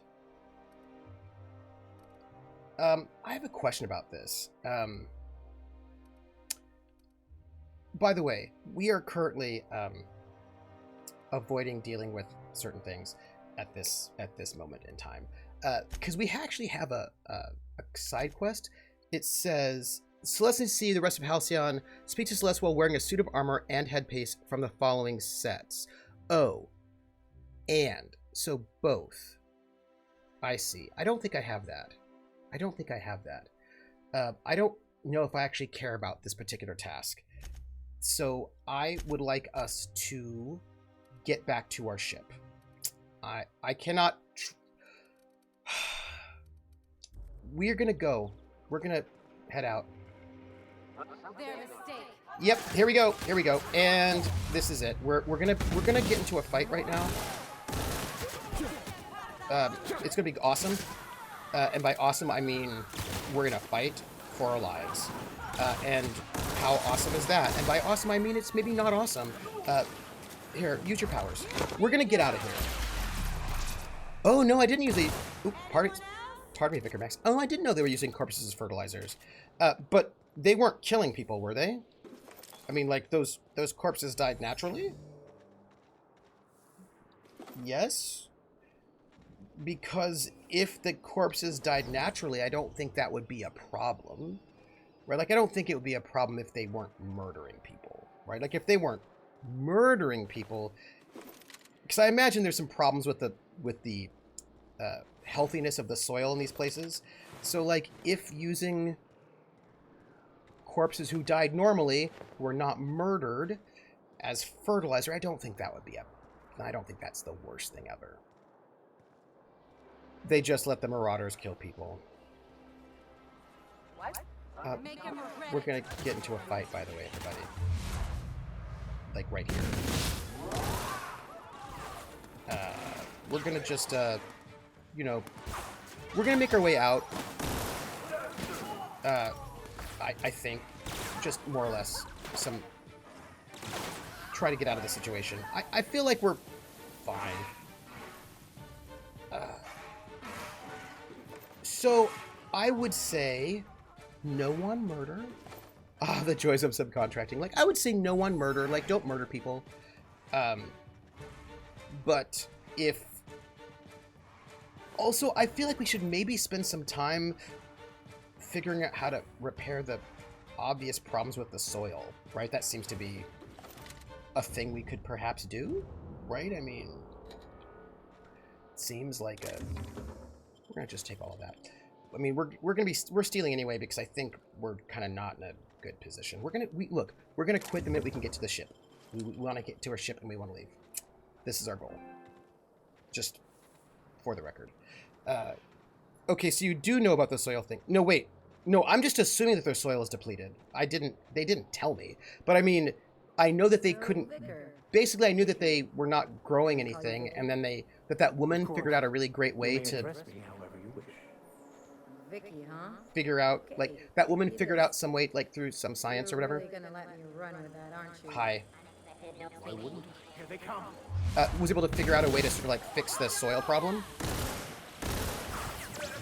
And, you know, like...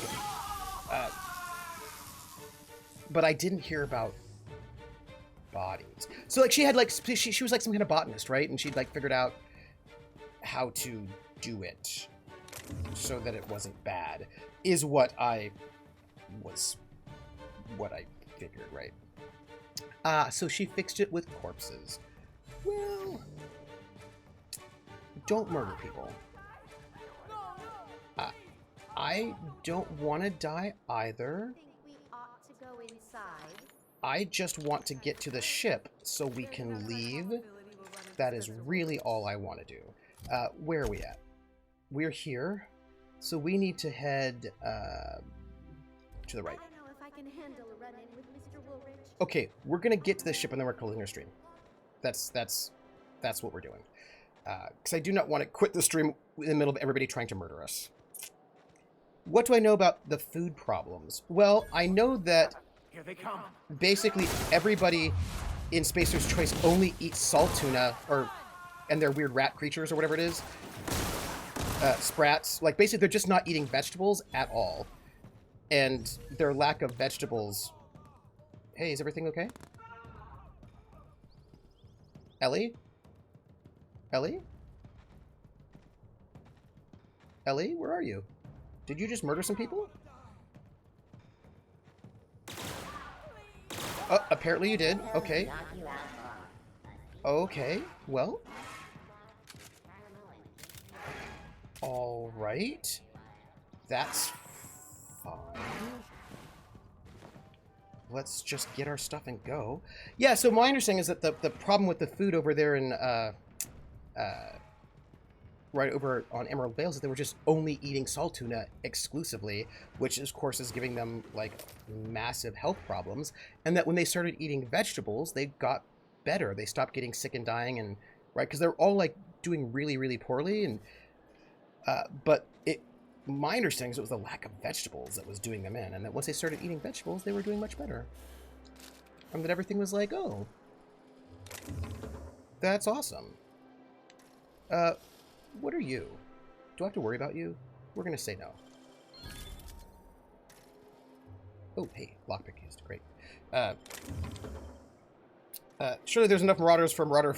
Well, I mean, I'm hoping that maybe we could figure out how to fix out what's going on with the depletion of their soil, with their soil problems. Also, side note, that is not the way out, so we're gonna just note that. We need to get where? Right? Is that not accurate? Is that not accurate? Is there something else going on besides, like, depleted soil samples? No. If mercury-free in the fish is bad for you, I can't imagine the adrenotime-laced marauder meat is a good idea either. Yeah. So I mean, and I did not know about that. I think it was a side quest that I don't actually know you're working on it filled in. Oh. Hi, we have to kill these people right now. I'm sorry. They got the drop on us. Yeah, I know.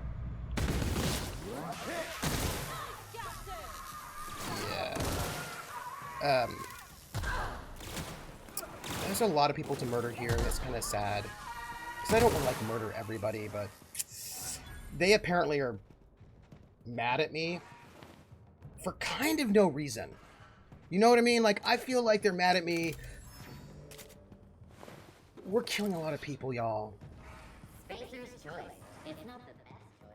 It's the Spacer's choice. Am I doing work for the Salvage Pirate Company? I am. I'm doing some work for them. I don't think I'm doing anything that's too sketchy, though. Like, if it's, like, too sketchy, I don't think I'm doing it. But I am. We ran into, like, some corporate people who are trying to, like, do weird experiments on human beings for, like, weird, creepy reasons. While we're here, before we hit the shop, we're going to go to the, this place here, vending machine, and we're going to sell some stuff, because we have got more things than I think we currently need, and we're going to sell things, basically, just because we need more money, and then we're going to go, let's see, things we can sell that we have duplicates of. Also, if it's under level 30, we're selling it. Yes. Jezza, two people who try to hire, too sketchy, and you know it. Yeah, so I think I've done quite a bit with them, I'm pretty sure, but I don't think I've done everything possible. I mean, I must be missing something, I assume. We're selling a lot of things before we get out of here. Somebody's watching me. I always feel that somebody's watching me, and I have no privacy. Whoa, I always feel that somebody's watching me. Tell me, is it just a dream? Ba-da-ba-bow. Thank you for that follow. Thank you. Who gave me a follow? Somebody did. Somebody gave me a follow, and I cannot tell who did it at the moment, but I want to say thank you. Also, we just sold a bunch of things. I am going to go we are almost out of here, which I am pleased about. We're gonna just sell this level 18 stuff because I feel like we probably just don't need it. Probably. I mean, I might be like ruining my life forever by not keeping various things, but you know what? We can just deal with some of this stuff later, right? Yes. Let's go. Let's get into our ship and let's get out of here so that we are not... Yeah, let's do that. Let's do that. Okay. We're getting to our ship. We're getting out of here. And then everything will be fine. Probably. I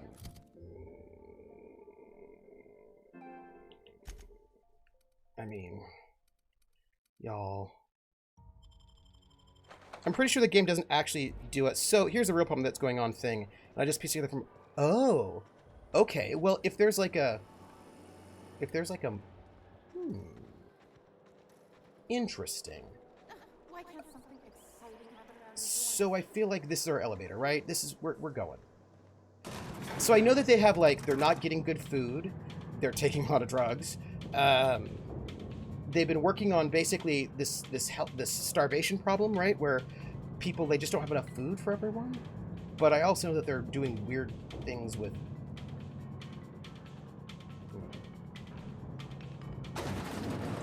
Well, we will get there and we'll find out what's what. We're going to go right now. We're going to get on our ship and then we're going to cut the stream is what's going to happen. Let's leave, shall we? And in the stream, all we got to do is just get on the ship. Once we get on the ship, we're good. That's it. And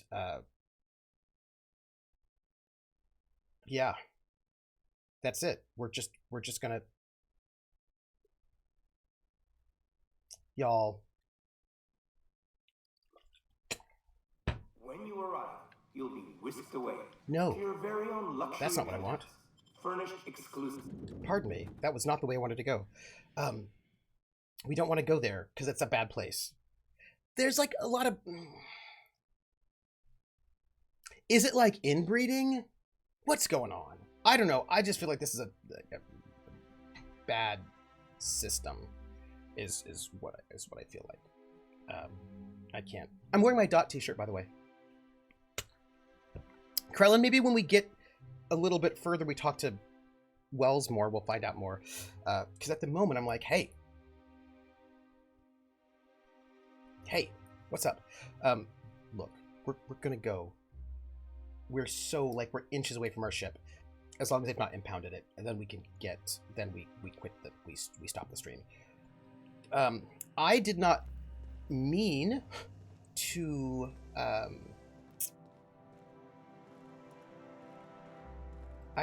here we go. I did not mean to, trigger some major plot stuff, at this point. That was not a thing that I was doing. So, yeah. I'm going to assume that that's rhetorical. You say, Krellin, tell me what's going on. Oh, I feel like we'll get a little bit further in, and then I'll be like, hey, like, I might, that question might happen, and then I'll be like, hey, Krellin. But I want to see if because we might get more information. Do you know what I mean? Like, we might still have some information coming to us. And then, if we do, then we'll figure it out. Otherwise, there may be a point where I'm like, Krellin, tell me your theory. Tell me what you got. Okay, so we are in the ship. Once we get out of this, I'm gonna save. And actually, I can go to chat now. Hey, everybody. Hey. Wait, no, we can't. Because what if when we pop into our ship, the ship tells us something and I don't want you to miss it? Sorry. I just realized I didn't want to rob you of something. By the way, y'all, I have a thought that I think maybe we might be okay. I think I'm going to try replaying The Long Dark Chapter 4 from the beginning. It's a long beginning to get us to where we are right now. And then if we do... Right? If I do that, it'll just save us a little bit of time, and I won't do anything we haven't already done before, except maybe not be killed by wolves. Okay, so I can save. Nobody's talking to us. There's... Hey, wait. Can I just do one thing? I just want to see something about my reputation. So, reputation. Groundbreaker loves me. The Iconoclast love me. Monarch loves me. Sublight loves me. The board is scared of me. This employee is wanted by HR. Please report any sighting to this employee to management immediately. So I'm a kill on sight apparently. So apparently they don't like me very much. Everybody else feels pretty neutral towards me, more or less. Or they like me quite a lot. Well, that's a whole thing. So the board doesn't like me, everybody. But you know what? I'm a hacker and a bartender, so what do I care? What do I care? Hacker and bartender. I think we were here. I think we were there. Yeah. All right, let's go here. Everyone, thank you, everybody, for being with me, hanging out with me on stream. It was much appreciated. That was excellent. The next game on stream is Stardew the Hoarder Heaven, or Unpacking the Game Who Makes You a Question, Marie Kondo. I don't know if Stardew Valley will give me the... I don't think Stardew Valley is a game for me to play on stream. Or maybe ever. Because I have a hard time with games that never end. They make me feel guilty. Right? Because if the game ends, then I can play a new game. If the game never ends and I play that forever and never stop playing that game, then there are all those other games I don't get to play, and then I feel guilty about it. And my understanding is that Stardew Valley never ends. It's just like an unending game. So I don't think Stardew Valley is going to be my thing. You know. But let me see. I'm going to go. I've got to go make a phone call and talk to somebody about academic stuff, like a phone meeting. But thank you for being here. I appreciate it very much. And my socials have been dropped. Thank you. So you can find me, today's what, Saturday? You can find me tomorrow at 8 p.m. over at Praxagora, the Smophorius channel, 8 p.m. Eastern, for Witcher Road's Home, where my character is not in a good way and will probably be in a worse way. Well, I'm in a coma, so right now I'm fine. But it's just the waking up part that I'm worried about. And then you can find me on Wednesday over at 8 p.m. Eastern over at Laugh Love Lindy's channel for Good Society upon the Hexhamshire Moors. And Friday, Thursday, by the way, Long Dark. I practiced the banjo this week. That's the other thing I wanted to tell you. I practiced the banjo this week, so I'm getting my... Oh man, I lost my calluses. So I was playing the banjo and I was like, oof. I'll be getting them back so I can play with you on a Saturday again. But on Friday, this Friday, we'll be doing Tales from the Foxhole. We'll be playing... I'm going to call it Going Solo. And it's me. I will be doing this solo adventure for... that is the second solo adventure that's in the box set, the red box set, Dungeons & Dragons Basic, 1983. And I'm very excited to do that with you also, so come and join me on Thursday for that. And that is it, everybody. I would do a raid, but I can't because I've got to make a phone call. So I will catch you all on the flip side, and I will see you all later. Thank you so very much because I don't want to raid if I can't hang out, you know what I mean? But I will see you all later. So I will catch you on the flip side, and be well, everybody. Bye.